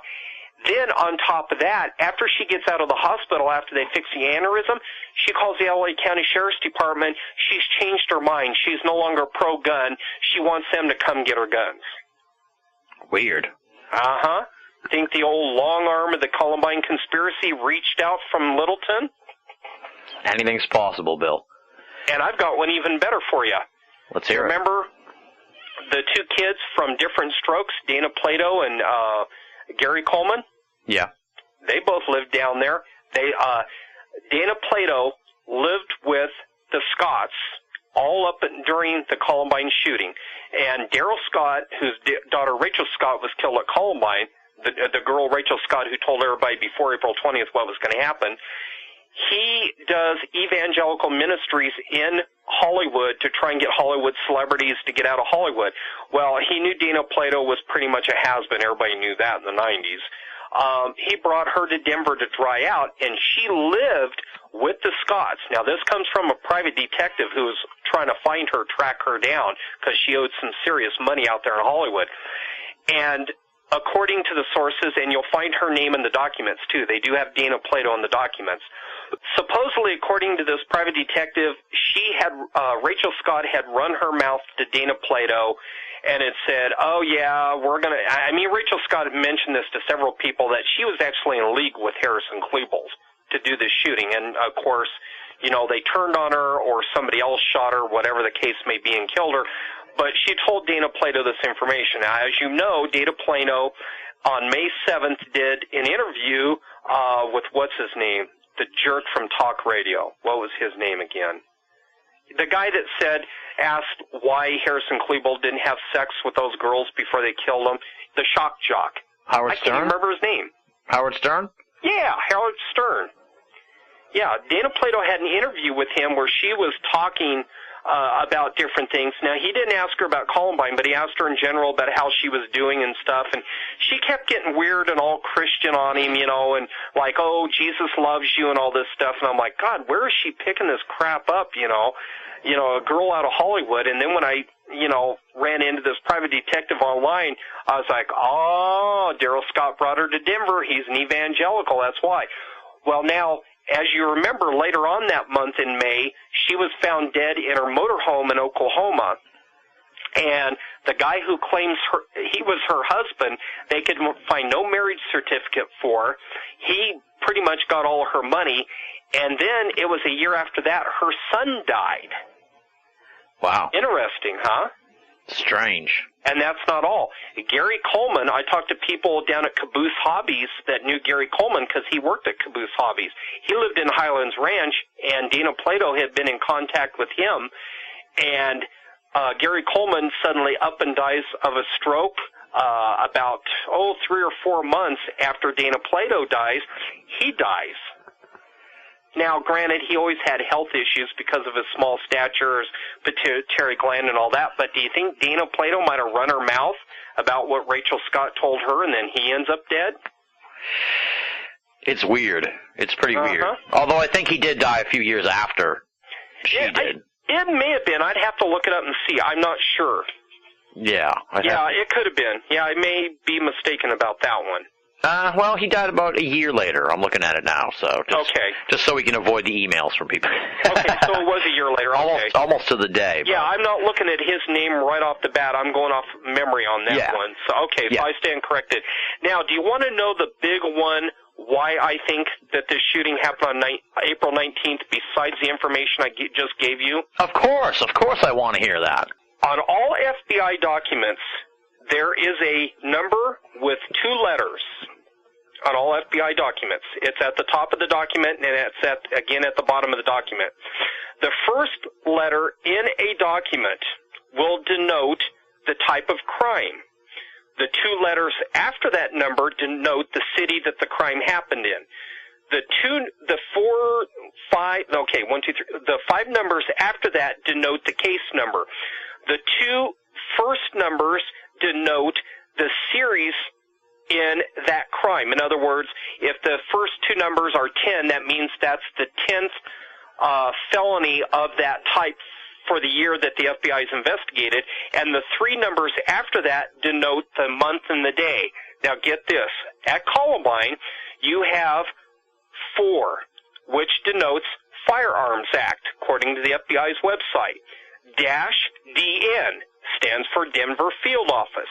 -57, that denotes the 57th incident of gun violence as per the Firearms Act of 1967 that happened in the city of Denver or actually in the whole state of Colorado, that the FBI investigated that year. Now, here's for the big one. Drum roll. The last 3 numbers, 419. The first number denotes the month, and the second 2 numbers denote the day of the criminal act. There it is, people, right there in the FBI's own documents. There you go. Yeah, I mean, I can't argue with that. I have to correct myself. Gary Coleman died actually a decade after Dana Plato, so it wasn't a year later. So I apologize. Okay, so it was a while later. It was quite a while, but well, then who did she know? There was somebody else she knew that died with either in a couple of months or a year, and they had talked to her while she was in Oklahoma. I'll have to look that up because there was somebody else then that she had talked to, and she talked about her troubles and living in Colorado and stuff, and then that person died. So it was somebody between her and Gary Coleman that died. Yeah. Somebody in between there. I'll have to pull out my notes. Yeah, now, there was somebody else then. Now, you sent me another picture here. It looks like a slide of sorts. There's 3 pictures. It looks like there's pictures of SWAT people on rooftops surrounding Columbine, and there's some writing on the sides of those, and I can't make it full screen enough to read the writing. So tell me, I'm sure you recall that. You emailed it to me today, so I guess talk a little bit about what's up with that. Oh, that one. That one there was given to me by a kid by the name of Ken. He lived just south of Columbine High School. Now, Ken managed to escape the school and get out of there, but when he got home, SWAT knocked on his door and asked him if they could put someone on the roof, and he said, well, yeah, I guess. The guy in the middle of the picture is a SWAT officer who is a sniper that was stationed on the roof of his house. Now, the one picture actually shows the sniper on the roof of the house. If you look real close, you can see him laying on the roof. The other one is the interior of the house of the SWAT officer, and I can't remember what the bottom photo is. That was put together by a friend of mine who had gotten the photos from this kid. Yeah. Okay, yeah, the top picture shows the SWAT officer, and then the bottom picture shows the SWAT officer from a distance on the roof, and then, of course, the middle one. The writing is this stuff that a friend of mine put down. I don't know what all it is. He was writing notes furiously as he was talking to this kid over the phone. Now, here's the story that came from this kid and his older brother when I talked to him. When the Columbine shooting was over, the SWAT officer had caused damage to the roof because they had wood shake shingles. And the kid and his brother got up there to fix the shingles, and that's when they found shell casings, 223 shell casings in the gutter. Now, the reason that this is so odd is if you read the official report and you read the lawsuits when Jefferson County was asked about their response, they claim that they never fired into the library from the roof of any of the homes, that their SWAT officers never had a chance to fire. Yet this guy and his brother find shell casings. Now, you might ask, well, did they actually hear the sniper shooting?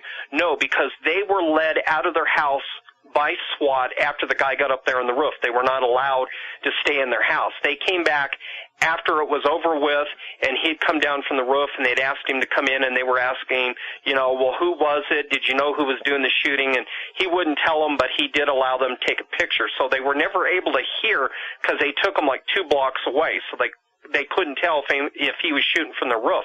But they did find the shell casings afterwards. This completely contradicts the Jefferson County Sheriff's Department's official version of events, saying that SWAT officers never had a good shot at Harrison-Klebold, and none of the officers stationed on the roofs of nearby homes ever fired a shot. Huh. Very strange. Now, on the page there, ColumbineConspiracy.com, as we get to the end of the conversation, we'll get into what's going on there with that. But one section is death education and Columbine. You say many schools throughout America, including Columbine High School, teaches death education. Columbine High School received this educational program first during the early 80s. How does this program contribute to the Columbine Massacre and other school shootings? What is this all about? Well, you're going to be very interested in death education because I tracked its origins back to cult groups out of California and Virginia that were receiving grant money from the CIA in the 70s. These groups created death education to teach kids about death and how to, quote, die with dignity. When you trace the funding of death education, Columbine was the first school in Colorado to get it. The funding came from the Department of Health and Welfare in Washington, D.C., and this is the department that gave the CIA and other groups the money going back to the 50s to fund mind control research. Death education, as it is at Columbine, as it is in other schools, plainly teaches that you are nothing but a primordial ooze, that you would do better to die early, die young. Don't waste Earth's resources. The polar bears are drowning because you're alive. Just all kinds of nonsense. Yeah. I mean, if you read the death education material, which is available online, don't be eating lunch while you're doing it because, you'll toss your lunch. The stuff that they put in there is horrible. The connection between the school shooting at Columbine and death education is very simple. Every kid is required to take death education at Columbine. When you look at the political aspects of the shooting at Columbine and the way the kids reacted, watch the news footage, and I've got it if you want copies of it. I can give it to you on DVD. There are kids standing out there who just escaped the school. They know that the shooting is real. There's no debates in their mind. The cops are showing up. They can hear gunshots, and they're standing there laughing and cheering it on. Huh. Now, does that seem like a normal reaction, or does that seem like a kid who's been brainwashed by a stupid class that tells him that the polar bear is more important than he is? Exactly. That's weird. And I got a footage of Sheriff John Stone trying to talk to the media that day, late in the afternoon on the 20th, trying to talk about the number of dead, what they were doing to get to the dead. And the damn cheerleaders from Columbine High School had put their uniforms on, and they were standing behind him doing a cheer, and the football players are standing behind them, clapping their hands and cheering. And let me tell you something, I thought Stone was going to turn around and go after those kids, and I talked to him afterwards, and he said that was the most insensitive, most sickening thing he had ever seen in his 27 years of law enforcement. Now, we all know Stone ain't a great guy. We all know that he lied to the media, lied to the parents. We know he's not a good guy, but he is hardly the only conspirator at Columbine.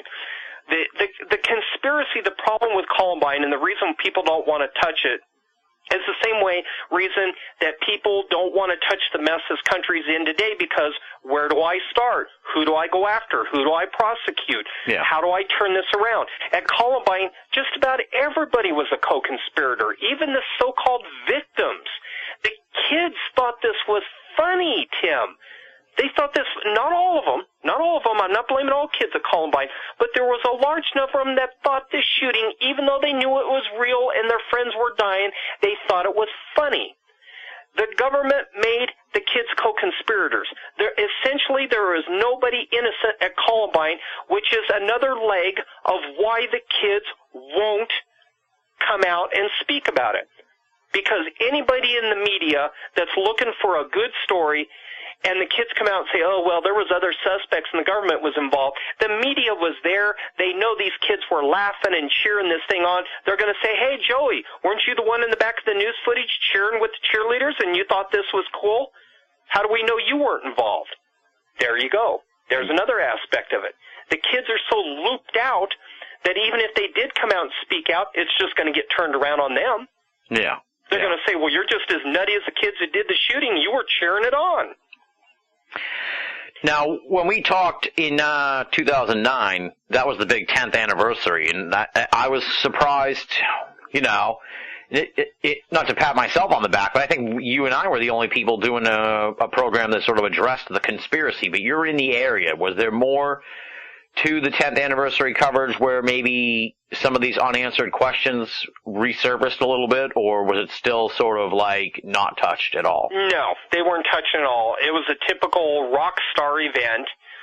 They brought in local bands and everything, and they were all like, oh, we remember our friends who died. Now let's eat and be merry and, go do whatever. They completely just dropped everything. Even the few parents who still had questions. In fact, some of the parents who still, criticize Jefferson County, they weren't even allowed at the event. Wow. And some of the kids who lambasted Stone and his deputies on April 20th, they weren't allowed at the event either.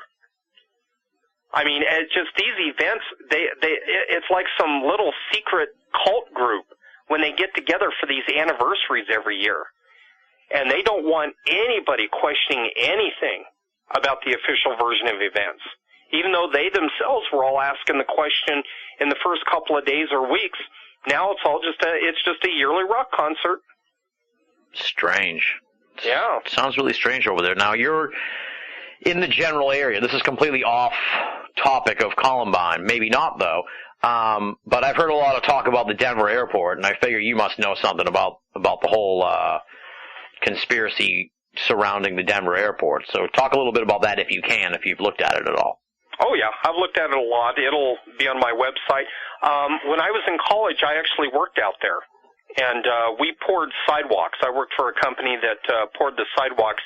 We were hearing the rumors clear back in the early 90s when they first started the excavating that they were going to build underground portions to that. FEMA had talked in 1992 that they wanted to move their facility out to the DIA airport after it was finished and get out of western Jefferson County because it was considered a target out there because of all the defense contractors. That's in the newspaper. You can read that. They reiterated that in 2001. I've been out there. I've got a lot of pictures from DIA. I got the pictures of the murals. Those are, I love art, and if a guy really wants to express the darker side of life and show the sorrow of death and destruction, great. But those murals were commissioned, and this guy claims to this day he don't even know who commissioned him, just somebody from the federal government who was working in conjunction with the city of Denver, and they told him exactly what to paint. Now, that's, there are artists who will work for the government and paint specific things, but why would the government want all this weird stuff painted that showed basically the end of the world in that? And you will find both 911 and Columbine symbolism in the DIA murals. One of them is a girl with the Christian cross laying in the casket, and guess what is sitting on her chest in the casket? What? Columbine flower. By the way, that's our state flower, is a Columbine flower. Oh, and it's laying on her chest next to the cross. Weird. Mm-hmm. Then you have what looks like skyscrapers in flames, and part of them are missing, like 911. And when did all this get put up? 96. Okay, weird. Mm-hmm. Now, I've got aerial photos taken during the construction of the airport, and there's like 10 or 12 military aircraft parked at DIA. You can see what looks like some fighter jets. It's hard to tell from the satellite photos if they're F-16s, F-18s, or whatever. But there's also some C-130s and C-140s. I've flown on C-140s, so I know what they look like even from the air. So you have these aircraft at DIA that really have no business being there. They're military. Now, the underground at DIA, a friend of mine interviewed a construction worker years and years ago, and he worked for Al Cohen. Al Cohen and some of these other companies are big in Colorado. They built all the buildings in downtown Denver. They did all of the major construction, and they're all connected to Washington, D.C., socialites, and all that. This guy stated very specifically that he worked on the underground sections of DIA, and that he built the tunnels that go from the concourses to the main buildings, but he also built tunnels that went way out north and way out east. And he said no one crew built the entire tunnel. One crew would build a section of tunnel, then they were taken off the project and another one brought in. I met an undocumented worker years ago at a meeting who said that he had worked on DIA. He had been brought in from Mexico, recruited by an American construction company, and they worked on part of a tunnel, and then they were put on another construction project on the western slope. And he says, oh, it was weird. He says, I've never worked doing concrete like that where we only do part of it and then have to leave. So it's all compartmentalized. Yeah, very compartmentalized. But, you know, they've admitted tongue-in-cheek over the years that there are underground facilities there. And I've got news articles. I got to dig them out of my box. I have these banker boxes full of news articles. I got news articles where they admitted to building these cooling towers, and then they admitted they built them in the wrong place, so they covered them up with dirt. Just weird stuff like that. I got pictures of these huge pyramids out at DIA. People don't know this. It's very hard to see it, even if you're landing at DIA, but on the west side, they have these huge pyramids with doors built into the side of them that go down. If you use Google Maps, you can see them, but I've actually seen them from the side. Huh. And I got pictures of them. And I've been up to the north side of DIA where they have these they call it an experimental electrical generating station, but the power is coming in, not going out. I have some friends in the electrical business that have looked at this facility, and they said, no, these guys aren't generating electricity here because these power lines come in. They don't generate and then go out. And they're huge air ducts, like 50, 100 feet in the air, air ducts. And all of this property, if you look at the old signs, you can drive around it now, but at one time you couldn't. There's signs 2 to 3 miles north of DIA that have on them no trespassing due to construction, and then they cite the FAA rules about not trespassing on airport property, especially during construction. But this is over 2-3 miles away from the airport. So what kind of construction were they doing there in all these vacant fields that there's still nothing there? Yeah. It's very odd. Very odd. And then I met a woman who lives south of DIA that says that she can hear what appears to be trains moving underneath her house at all times of day or night. And she goes, it's like underground subways. Strange. That's weird. Yeah, and then I went to one building and we waited to City of Denver maintenance guy open it up. And it's a building that looks like a utility corridor, and he walks into the building, and I got my binoculars and got up close, and he goes down the stairs and disappears, but he left the front door open. So I got up real close, and I was scared because they do have a camera out front. They probably got me on camera. And I looked down, and the stairs go down about 20 feet, and then they level out, and then they go, and this is on the south side of the airport, and they go straight north to the airport. Huh. So, yeah, there's a lot of underground out there. Yeah. There's no doubt about that. Well, the theory seems to be that it's like some kind of underground base for, like, the New World Order or something like that. Well, it would be if all these idiots like Al Gore and all these others that have talked over the years, that would make sense because they want Denver to be the backup seat of government for the U.S. government. That's public knowledge. That's in congressional documents, military documents. They want the Denver to be the backup government, and FEMA has admitted, you know, like I said, that they wanted their facility at DIA, and finally they admitted in 2004 that they had moved all of their underground vaults and records to DIA.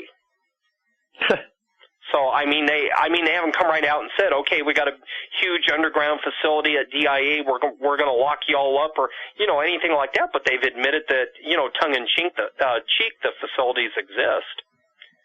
Exactly, yeah. Well, it's very mysterious, this whole Denver airport thing, so. Oh, yeah. Well, you know, my uncle owned property out there, and he sold it back in the early 80s. And when he would be out on the tractor, a lot of times he'd be out on the tractor late at night, and he says, I didn't know if I was just tired or what, but he says, we always used to see him and my two cousins, his two boys, always used to see shapes flitting around out in the fields. Just weird things. Weird. And his parents always thought that, all that land was haunted because that Indians used that as a burial ground for a long time. That's bizarre. That makes it even more strange. Yeah, and you ought to see, I was out there one night by myself, and it was about 7, 8 o'clock at night, and I'm walking around, and I got my camera, and I'm thinking, I want to see if I can, see any lights that appear unusual, anything that would mark a facility entrance or anything, and I'm walking around because underground bases is my big thing, too, because when I was trained to do security work, we trained in an underground base, so, I've kind of I kind of gotten into them and think, wow, really cool. And I'm walking around out there, and I'm walking down the side of the road, and all of a sudden I hear something behind me, and I'm like, oh, no, here's the Denver police. Tell me I can't park alongside of the road. I turn around, there's nothing there, and I'm like, So I keep walking, and I stop, and all of a sudden I hear this growling, just this horrible growling, and I'm like, oh, no, somebody let their Cujo loose, Yeah. And I'm like, just slowly turn around, and there's nothing there. Weird. And I've talked to people at DIA that have seen all kinds of weird stuff in the news. 9 News actually did a story about all the strange goings-on at DIA. Now, get this.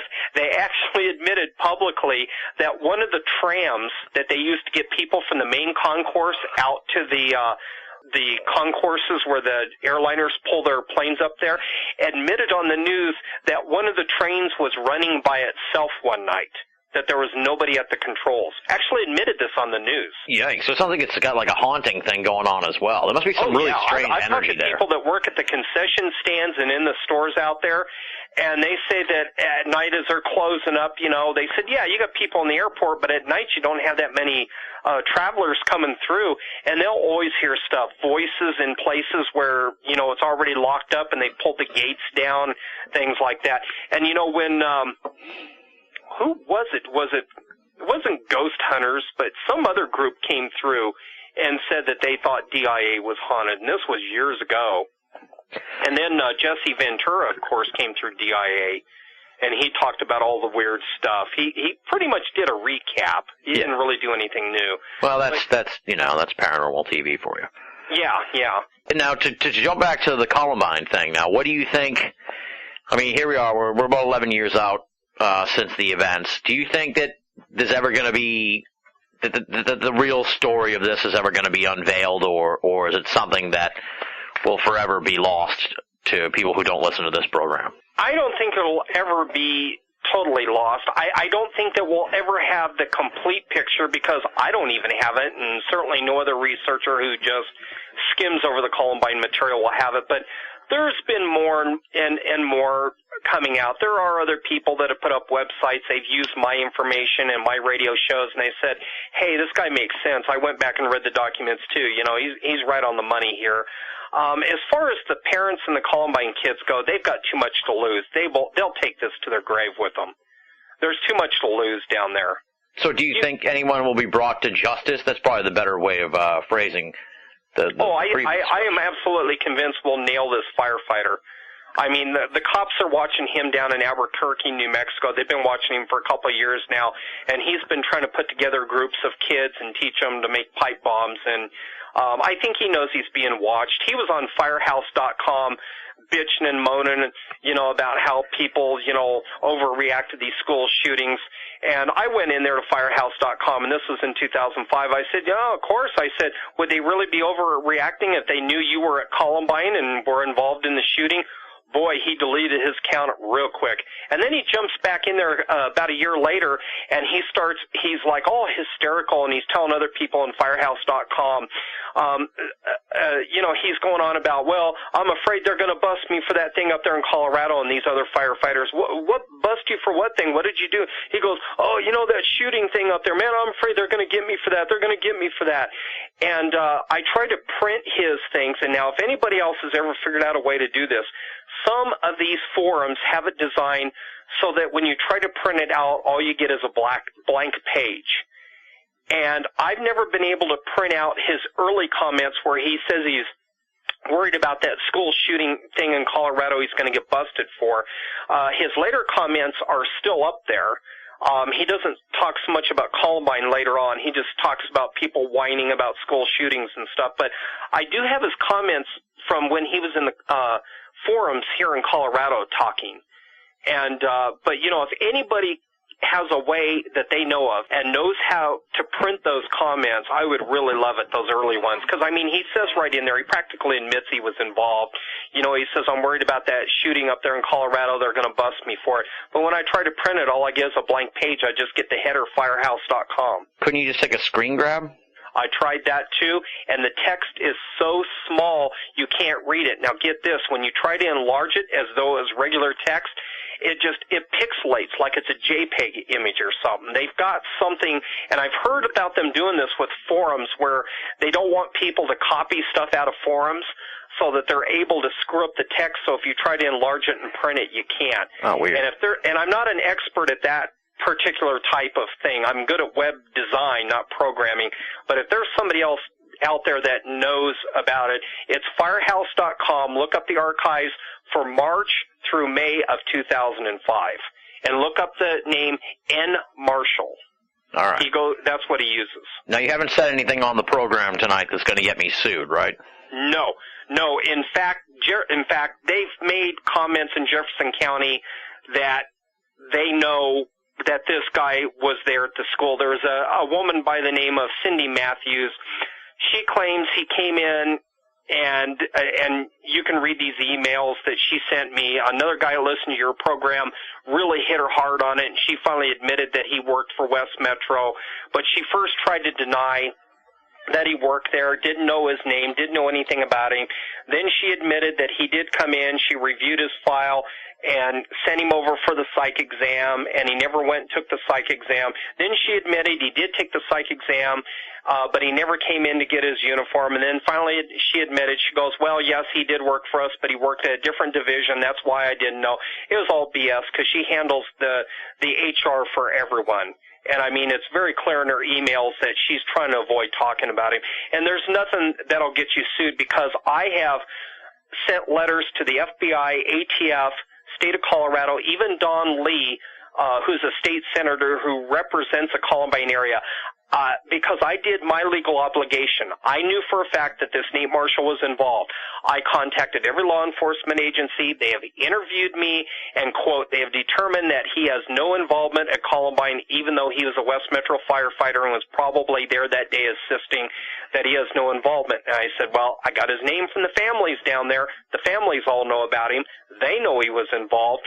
I said, now he's down in Albuquerque. They admit that he's messing around with kids down there. I said attention needs to be paid. And so I did my civic duty. I did my duty, and I let everyone know about this guy. So no, you're not getting any trouble. I would have been in trouble long before now, but they know I've got this guy's comments. They know that I got one parent that she wrote his name in my notebook in her handwriting, and she says, Bill, check out this guy. He's up in Lakewood, Colorado, and he's with West Metro Fire, and his name's Nate Marshall. She goes, he was involved. I know it, and so do others. And she wrote that in her handwriting, and the State Patrol made a copy of my notebook page where she wrote that and said, well, we'll check it out. And then they came back and said, well, we talked to Jefferson County, and he's already been cleared. But you do think that this is going to end up with this guy getting busted for being involved? Oh, I know he's involved. I got a picture of him shooting a weapon from Columbine High School. No, but I mean, do you think that he'll be brought to justice, though? I think he will because he's a nut job. And he knows that in Colorado, this is a death penalty case. If you kill more than 2 people in Colorado, if you're a suspect, whether it's a spur-of-the-moment emotional thing or whether you plan it, 2 or more murders by a single suspect is a death penalty case in Colorado. He knows that. But he's flipping out because he's nuts. And he's run his mouth all over the place. He's been in lots of forums talking.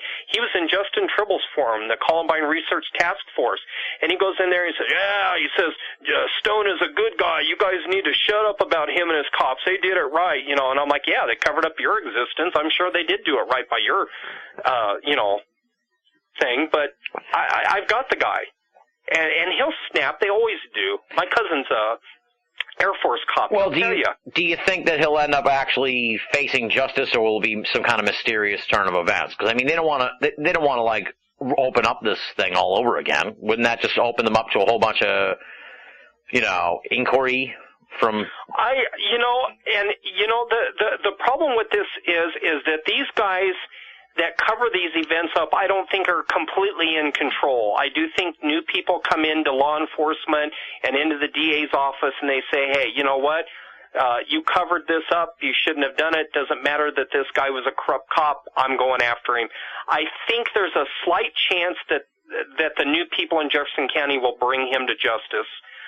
Mink has said on numerous occasions he's let it slip that he wants to go back and look at Columbine.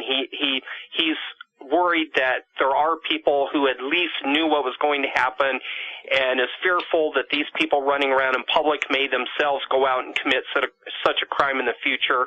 And then he doesn't say anything, and I think it's because he can't get any traction with his detectives. But there's a slight chance. I won't say it's overwhelming 100% he's going to get busted, but I think he'll bust himself. I think he runs his mouth too much, and I think that some cops somewhere will pick him up, and I don't think he'll get prosecuted and end up on TV going, yes, I helped Harrison Klebold, I trained him to make bombs. I don't think anything like that will happen. I think he'll get picked up and then he'll disappear into the system. He may go to jail, he may not, but I think eventually he will disappear, but I think his name will eventually come up. Okay. But I don't think it'll be any big expose on TV. I don't think his lawyer will be on TV saying, well, we're going to cut a deal or anything like that. No. I don't think it'll be anything big like that. I think if he does get picked up, I think they'll either make him disappear, or they'll charge him with another crime somewhere else to keep the public away from his connection to Columbine. Yeah. Yeah. But I think he's going to get picked up because he runs his mouth too much. And the government can't have that. They're going to have to get him off the streets sooner or later, or he's going to blow it for them. Right, exactly. They want to make sure that no one finds out about all this. Yeah. Which is why they've kept you away from us for the last 3 years, Bill. Yep. Yep. Now, what is going on with the website? Because that was sort of what started a lot of the inquiries about you from the listeners, because it still remains in a state of flux. There's still some stuff on there. There's other stuff where it's like gibberish writing that hasn't been filled in. Yeah, it's a mess. What's going on? Let me detail that pretty quickly. If you read writing that it's hard to read, that's what they call Greeking text. Right. My website is pure CSS, and the columns of text will collapse if there's no text in there. So I put the Greek text in there so I can measure how the photos are going to fit in next to it. So if you see a web page with what you would call gibberish, that's Greek text. Yeah, I knew there was a term for it. It's called Greeking the text in graphic design parlance. Yeah. And you do it as filler text. The problem with the website, like I described before, when I was on HostGator, it was a mess. I don't blame them specifically. I think somebody was hacking into their server and they couldn't find it. I don't think HostGator was involved in any conspiracy against me. They're actually nice people, and they do advertise on a lot of sites and everything, and they give really good deals. But whatever was going on, they were not able to find it, and I just had to get the site off of there. Yeah. Once I got the site off there, it took me a while. The problem, like I said, is I've had the personal issues. It did make me a little bit paranoid. I kind of kept my distance from the web, just because of the weird emails I got when I could get emails. The only emails that seemed to get through were the nut jobs. I couldn't get emails from you, couldn't get them from Visigoth. I couldn't get them from a lot of people. and couldn't get phone calls, and then had my grandmother die. I was diagnosed with diabetes type 2. I couldn't figure out why I was getting so sick, why I was so tired. That was making me paranoid. I thought the government poisoned me. I really did there for a while. Yeah. I thought, I don't like this. I'm too sick, and I've never been sick before. I can go days without eating. As an actor, I was, trained to do that when you're on a set in a remote location. So I thought, what in the world is going on?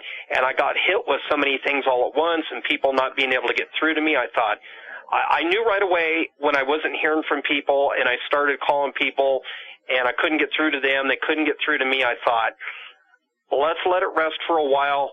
Let the government get obsessed with somebody else.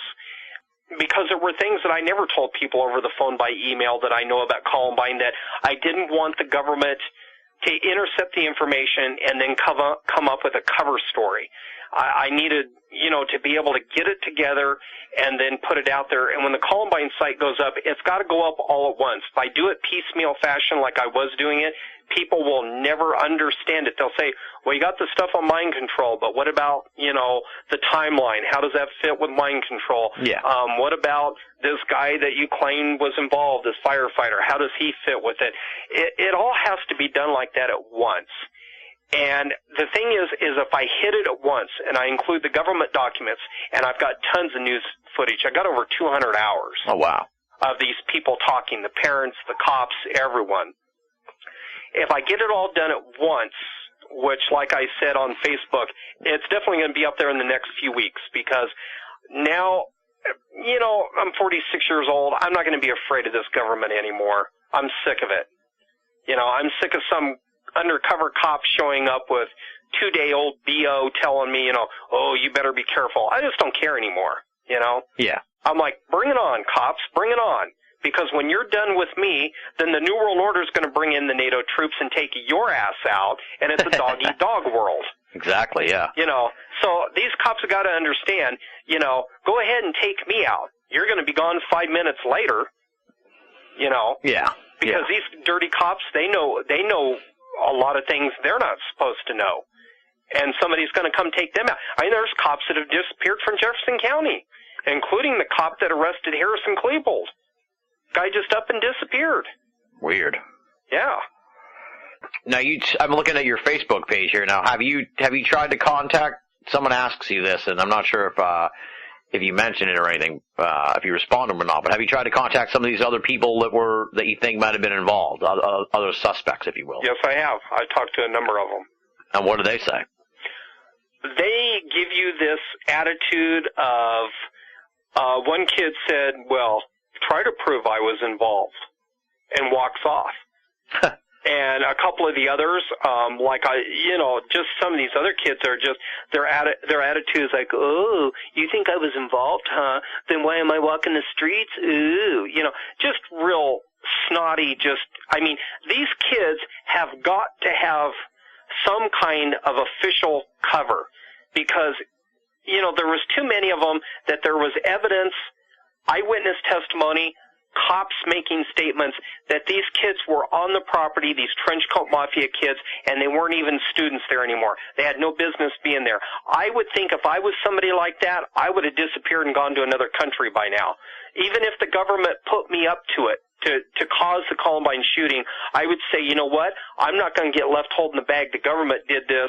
All I did was carry stuff in. I didn't shoot anybody, or I helped coordinate. I'm getting on the next plane out of here. But yet these kids stick around. Why? Because they probably have as much on the government as the government has on them. Yeah. And they know that they can get away with anything, and that's why when I talked to them, they always had this snooty attitude. Just like when I talked to Joe Stair before he committed suicide, I said, you were at Columbine. You weren't even a student anymore. What the hell were you doing there? Well, I was just visiting friends. I said, during a shooting? And he starts laughing. And he goes, oh, you'll never know the whole story, and walks off. These dudes are crazy. These people that were involved with Harrison Klebold, and if the government trained them, well, actually, I know the government trained them. Even Alex Jones talked about this. He was reading the statements one day, and they admit that the U.S. Marshal's Office created the Trenchcoat Mafia. An investigator was talking to one of the kids, and he says, well, if you want to know about Trenchcoat Mafia, talk to my dad. He's a U.S. Marshal. Well, were the Marshal's Office investigating them? No, they created them. Yeah. And the father admits that. The father admits, he says, me and some other parents created trench coat mafia. You got to understand, the trench coat mafia, for those of your listeners who have been given the media version of the trench coat mafia, get it out of your mind. Don't listen to the media. Go back to the government documents. Those are the documents that will pinpoint exactly who did what. The trench coat mafia was never specifically connected to Columbine. That was a worldwide phenomenon. I've talked to people in Germany that said that there's Americans over there involved in the trench coat mafia. It's all over the world, this trench coat mafia is. And it was created by the U.S. Marshal's Office.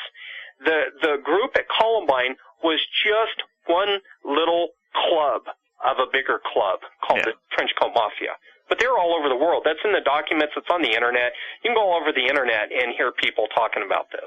And what is it exactly? Just like disgruntled kids who are under bad influences? No, a lot of it's adults. Not even just kids. It's adults. And they're all Gothic. It's a Gothic subculture that are into extreme stuff, death, murder. They collect autopsy photos. Trench coat mafia does. They're into some real sick stuff. That's weird. Yeah. Just weird, just a weird group of people. And so you're the timeline for you to get this stuff onto ColumbineConspiracy.com. It's getting closer here. Where would you say about 80, 90%? I want it within the next couple of weeks to a month. That's why I'm staying up late at night. I just want it done because I don't know what's going to happen in this country in the next few months. And I want the record to be out there because there are websites that, like the Wayback Machine and others, that will go to your website and collect the whole thing and keep it as an archive. Yeah. And that's why I just want it out there because there's no telling what these nuts in the New World Order are going to do. They want to go after Iran. It's the dumbest thing in the world. Yeah. You know? And we could be sitting in the middle of mushroom clouds in the next couple of months. Let's hope not. It needs to be out there because everyone deserves to see it. I've talked about it for years.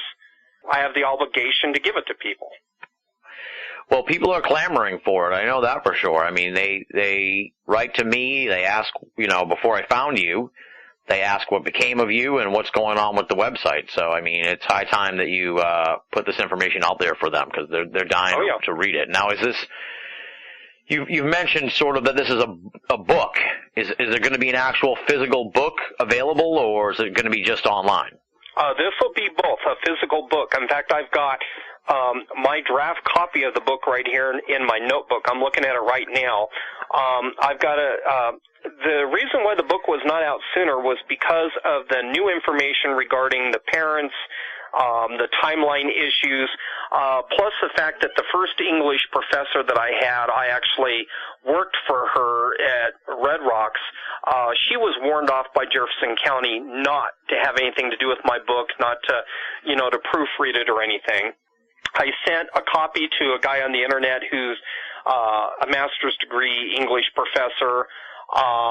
He just disappeared off the web, but he had a copy and he was going to proofread it, and he was going to charge me like $5 a page to go in. I said, that's fine. Go ahead. Make sure it's perfect and everything. Disappeared. Website down, whole thing. So at that point I was like, okay, no more going to these outside people. I don't want anybody to disappear or get killed because of something that I did. So, I'm a graphic designer. I've taken my share of English classes. I can proofread it. I can do the grammar thing. That's my thing right now that I'm doing, is I'm going page by page. I'm examining grammar. I'm looking at it from a logical standpoint. When I make an argument, does it stand up, under the standards for writing that we use today for nonfiction? Does my argument stand up? Do I supply the documentation? Does it directly correlate to my argument? And I'm going through that. The print version of the book should be ready here, I'm hoping, by August. The actual information, the overview of Columbine that includes government documents, my statements of what I think happened, the news footage, which, by the way, I bought that and I can legally use it. That's why I probably will not get hit like a lot of other websites do. Take that down, it's copyrighted. I bought the news footage from CNN. I paid for it. I've got a letter that states that I can use it on my web and in one documentary film, so I'm safe there. Nice. And so that's what you will see on the website. You will see the news footage where a kid says, oh, yeah, I saw 4 guys in black face masks, or, I don't remember Harrison Klebold, wanting to kill people, but, these other guys did, Yeah. And what was really strange in regards to this on the news footage is there was a kid talking, David Smith, and he said, yeah, we all knew there were 4 guys in there dressed in black shooting, and his mom and dad were there. Well, I ran into his dad here just a couple of years ago, and his dad took off with him, and the mom freaked out. She divorced the dad and took off, and he's an ex-Navy SEAL. And I said, you look familiar. Have I seen you before? And he was in a store, and he goes, oh, I don't know. He says, do I know you? And I said, you look awfully familiar. Were you on the news years ago? And he looked down at the floor. He says, yeah, Columbine. I said, oh, you're the parent of David Smith. You're the dad. And he goes, yeah. And I said, what did you think about your son's comments? Because I said when they went to interview him in his written statement, he had disappeared. I said, did you guys get hassle over what he said? And he said, let's go talk outside. So we went outside the store and we stood by his truck. And I won't say what kind of business he runs or anything like that, but his name is Eric. He's an ex-Navy SEAL, and he said, listen, he said, this got real hot for us after my son talked. And he says, I don't like the way things went down. He says, you and I both know Harrison Klebold didn't do that by themselves. They weren't capable of it. He says, I was a SEAL. I was in Desert Storm. I know what you can do with a gun and what you can't. He says, these 2 idiots carrying 4 guns and duffel bags full of propane tanks rush the school and do that damage. He says, no, can't be done. And I said, well, what do you think really happened? And he looks around. He said, listen, he said, I was a SEAL. I did some things that you don't talk about publicly. He says, they're in classified records at the Pentagon. But he said, I did stuff like this. And he kind of had tears in his eyes. And he said, I did stuff like this overseas. He says, now, I never killed a civilian and I never killed a child, but we did go into places that were public. And we did take out people, and then later on, the government of that country and the Pentagon said, oh, it was just some terrorist or it was just some bad guy. So he says, I can tell you this kind of stuff goes on because he says, I've done it. But he says, this was not what people think. He says that and he says, I got to keep my son out of it. And he says, please, he says, whatever you do, he says, don't try to find my son. He says, my wife is gone. She divorced me after Columbine. It's over. He says, I told you this, he says, because I needed to get it off my chest. He says, I needed to tell you. And we've had some dealings since then, but his son's in an undisclosed location. That's pretty much what he said. But he said, he says, I can never allow you to talk to him. He says, there's a lot of parents are that way. He says, the kids have been told by the parents not to talk. And we talked a little bit more, and one of the things I asked him, I says, what about the information about Columbine being some kind of community where a lot of guys from the military and the CIA and such like retire? And he goes, I know when I retired, he says, I put my job application out for security work, and he said I had to do it through the Pentagon because of my security clearance. And he says what came up was a company down there in unincorporated Jefferson County. And he says, I know that a lot of people that I knew in the military do end up in that community. And he says, I think it's because they like to keep us together. They don't want us going, to live in some place in New York or LA where, we're not around the people we know. He says, Bill, even after you leave the military, when you've done special ops, he says they love to keep track of you. They don't want you going off the res. Yeah.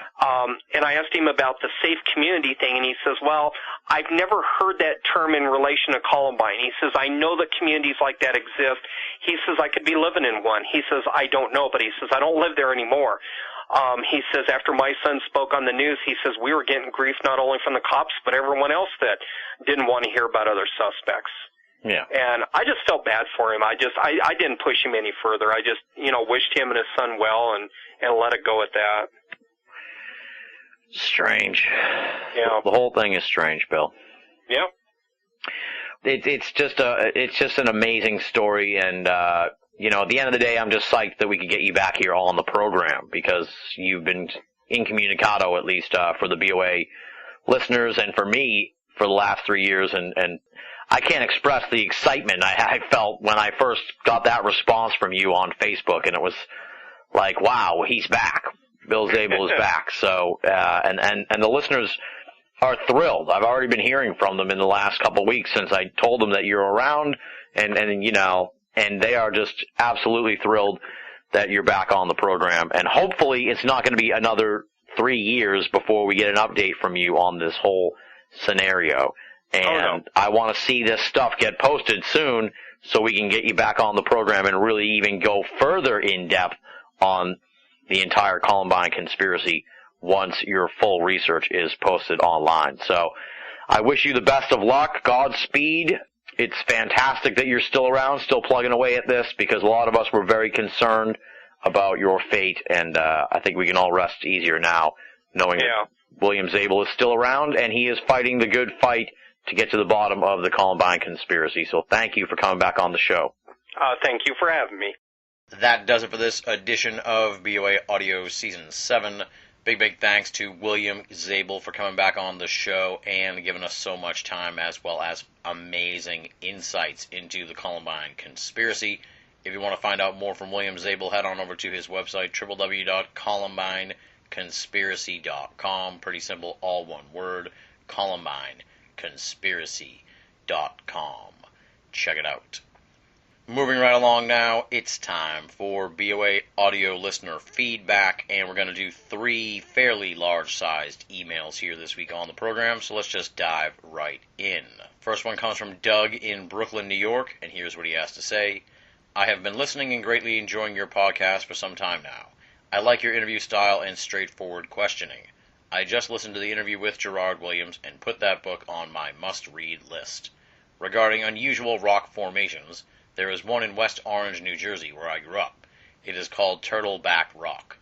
When I was a kid, it was said that the strange grooves in the rock there that give it the turtle shell appearance of its name were carved by Native Americans. As a kid, I never believed it, since the grooves looked like part of the rock. Now they say the grooves formed naturally. I still find this hard to believe, since I've never heard of nor seen similar lines anywhere else. They are very strange indeed, and what the pictures don't show is that every little bit of rock protruding in that area has the same marks. Then, if you just go a short distance away in the same area of the nature reserve, the marks are seen nowhere else. If you are ever in the area, just a few miles from New York City, check it out. Best to you, Doug, in Brooklyn, New York. Thank you very much for writing in, Doug. For the folks who are unaware of what Doug is talking about, we read an email from a listener named Gregor at the end of last week's program asking about strange rock formations in the northeastern part of the United States. So I guess we can add Turtleback Rock to the list, and if folks want to check that out, just punch in Turtleback Rock on Google and you'll see some pretty cool pictures of this odd rock formation. Thank you, Doug, for writing in. Definitely go out and pick up Gerard Williams' book. It is fantastic. I'm sure you're going to really enjoy reading it here over the course of the summer. Next email comes from Diane in Malmesbury, UK, and here's what she has to say. I was indulging myself with vintage BoA and listened to your Peter Robbins interview from Season 1. He is such a thoughtful and just plain nice guy, and I thought your interview was excellent. Upon your recommendation, I bought the book and decided to contact Peter to tell him how much I enjoyed the interview. Amazingly, he responded back within hours of my email. Now this is really spooky. There is a UFO conference in Woodbridge in June, and Peter and Larry will be there. He of course suggested that I try to attend. Well, I've booked the ticket and the hotel accommodation. I've never been to a UFO conference ever, a true esoteric virgin. I'm rather looking forward to it. Keep up the great work, Tim. Warmest regards, Diane, in Malmesbury, UK. Diane's email made me feel pretty guilty here because we definitely should have plugged this event, and now it's coming up this weekend here in Woodbridge, UK. It is the Rendlesham UFO Conference. You can find out more about that at rendleshamufo.com. Have a good time, Diane, really. That's all I have to say. I think you'll really enjoy it. My first UFO conference was quite the happening. Met a lot of the people you've heard here on the program over the last 7 years. And one of the people who really stood out, of course, was Peter Robbins, who was just one of the nicest and most down-to-earth people that I met that entire weekend. So you're picking a good conference to kick off your career as an attendee, Diane. And for the folks listening in the UK area, I don't know what the situation is as far as how long it takes to drive places out there, but if you're in the Woodbridge area, head on over to the Rendlesham UFO Conference there this Sunday, June 17th, and take part in what is surely going to be a fantastic happening.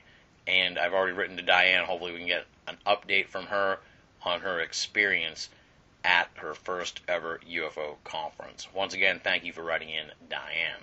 And the final email is actually a short one. I kind of misspoke there at the beginning. It is a real quick one. It comes from Stuart, no hometown listed. Here's what he has to say.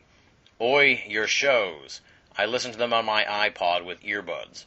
When you laugh, my ears ring as it is too loud. Anyway, could you lower the laugh volume so I don't have to pull the earbuds out? Thanks, and keep up the good work, Stuart. Another one of those weird sort of emails about the audio foibles of this program. I'll keep an eye on laugh volume, Stuart. I didn't even really think about it, but now that you mention it, they do sometimes constitute quite the peak in the volume. So from here on out, I'll keep my eyes peeled for laugh moments during the program and see if they pop too much for the BoA audio listeners. Surprisingly, Stuart, you are the only person who's written to me about this after all these years. So hopefully it is not just something that many people have sort of gritted their teeth about and have moved on from and figured that it's never going to change. Stuart stepped up to the plate and issued his complaint regarding the laughter. Anyone else experiencing that, please let me know, and I'll make it even more of a critical issue and something that I should keep an eye on for future programs. That pretty much wraps up BoA audio listener feedback here for this installment of the program. I should mention that I am once again way behind on my email inbox. There are tons of people that I still have not responded to. If you're out there and you wrote to me so far here in 2012 and you haven't gotten a response, I will definitely get back to you. I was digging through my inbox today and was just shamed to see that there are a lot of folks out there that I did not get back to, dating all the way back to like December of 2011. So I owe a lot of people email responses, and I'm going to do my best to sit down and lock down on that sometime in the next couple of weeks and really clean out the inbox and get responses out to all the great folks out there who have reached out to me. With that said, if you would like to reach out to me for a future installment of BoA audio listener feedback, or just have some correspondence you'd like to share regarding the program, there are a number of ways to do so. You can write to boaaudio@hotmail.com, or head on over to binallofamerica.com, BINNALL of America.com, and click the contact button. And, of course, the final method of the big trifecta is to join up at the official BoA forum, theUSofE.com, THEUSOFE.com. And if you can't put together all those ridiculous letters, just head on over to Banal of America and click the forum button. We like to call the US of E BoA's paranormal playground. Lots of discussion on the world of esoterica as well as pop culture, and a great group of folks there as well, having lots of fun conversations. Head on over to the US of E and join up. It would be great to have you as part of our virtual community. And of course, I would be remiss if I did not mention my presence on the various social network sites. So head on over to Twitter and or Facebook and punch in Binnall, BINNALL. That will bring my profile up. Feel free to befriend me, follow me, or poke me. It's all good, and I'd be happy to have you as part of my online circle of friends. Just approved a ton of friend requests on Facebook, so hopefully anyone who's been waiting for their friend request to be accepted has had that taken care of. Much like the email inbox, though, I am even worse with Facebook messages. So if you send me a message on Facebook, just keep bugging me, and I will definitely get back to you, because these things, I don't care for the Facebook email function thing. It's terrible. It's just, things disappear in there. It's just not very well designed. So people who send me messages on Facebook, sometimes these things slip down like 5 pages and I never get back to them. So if that's the case, just get back to me once again and I will try my best to respond to your correspondence. And rounding out the methods of contact, we also have the Banal of America page on Facebook. So if you want to get some exclusive insights into the program and website, head on over there, punch in Banal of America, or just get on the link via my profile page and like us on Facebook. Since we've been plugging it here, the likes have continued to increase, and I'm going to try and keep putting up some new exclusive materials on the Facebook page for folks who have liked us. So please head on over to Facebook and like Banal of America. Up next, please allow me to thank the esteemed and infamous BoA staff: Leslie, Chiron, Regan Lee, Joe V, Tina Senna, Richard Thomas, Marla Pena, Bruce Pretty, Tony Morrill, and our webmaster Jeremy Boston. Lots of new stuff at Banal of America. Since the last time you've heard from me, we've got an all-new piece from Marla Pena making her triumphant return to BoA with her column Shadow of the Shinigami, this time around titled Ghostly Tales from My Family. Chilling stuff from Marla Pena. It is great to have her back at BoA. Additionally, we've got an all-new piece from Tony Morrill in his Fortean Ramblings column, this time around looking at fire starters. Tremendous stuff from Tony Morrill. You definitely want to get over to BoA and read that piece from him titled We Didn't Start the Fire. Just really amazing material there as well. Plus, we've got an all-new edition of The Paranormal Apostate by Bruce Pretty that is locked and loaded and ready to go at BoA. And I'm sure we'll have some new pieces up from the veteran columnists of Banal of America, Leslie and Regan and Tina Senna and Richard Thomas, very, very soon as well. We say it week in and week out, my friends, but it is the truth. If you're only listening to BoA audio and you're not reading the columns at Banal of America, then you're only getting half the story. BoA, make it a part of your everyday search for esoteric news and opinion. Now comes the time in the program where I pass the basket around to the hardcore BoA audio listeners who are still tuning in here at the very end of the program. Here it is, episode number 200. I was going to sit down and try and figure out exactly how many guests we've had in all these years and all these episodes, but I just never got around to it. But trust me, folks, it is a myriad of guests, and as noted numerous times here on the show, 200 episodes. I couldn't even begin to calculate how much this whole program has cost me in the long run, but thankfully, many, many, many BoA audio listeners have stepped up over the years to help us out, and this time around, once again, we're turning to you and asking you to help us out. How do you do that? That's simple. You head on over to banalofamerica.com and click the PayPal button. It's right there on the left-hand side of the screen. That'll take you to PayPal. They'll walk you through the process. It is safe, secure, and simple. But if you don't trust the internet and you want to make a donation via snail mail, you can do that as well by writing to Tim Banal, Binnall, P.O. Box 232, Pinehurst, Mass. 01866. And you spell Pinehurst Pinehurst. You can find the complete address also at Banal of America right under the PayPal button. And of note, if you send us a donation to the P.O. Box, please make it payable to Tim Banal and not Banal of America, since my bank will not honor those donations. And please include some means of correspondence so I can get back to you and thank you for helping out the BoA franchise. As always, no donation is too small, and all donations go towards Banal of America and BoA Audio to help keep the entire operation up and running, freely available, and commercial-free for all of our great readers and listeners the world over. On the next edition of BoA Audio, we are going to finally delve into the world of UFOs once again. Stunningly, it's been quite some time since we've covered what was once a staple of the program, the UFO phenomenon. And this time around, we're definitely going to look at it from a different angle. Our guest is Sean Kotz.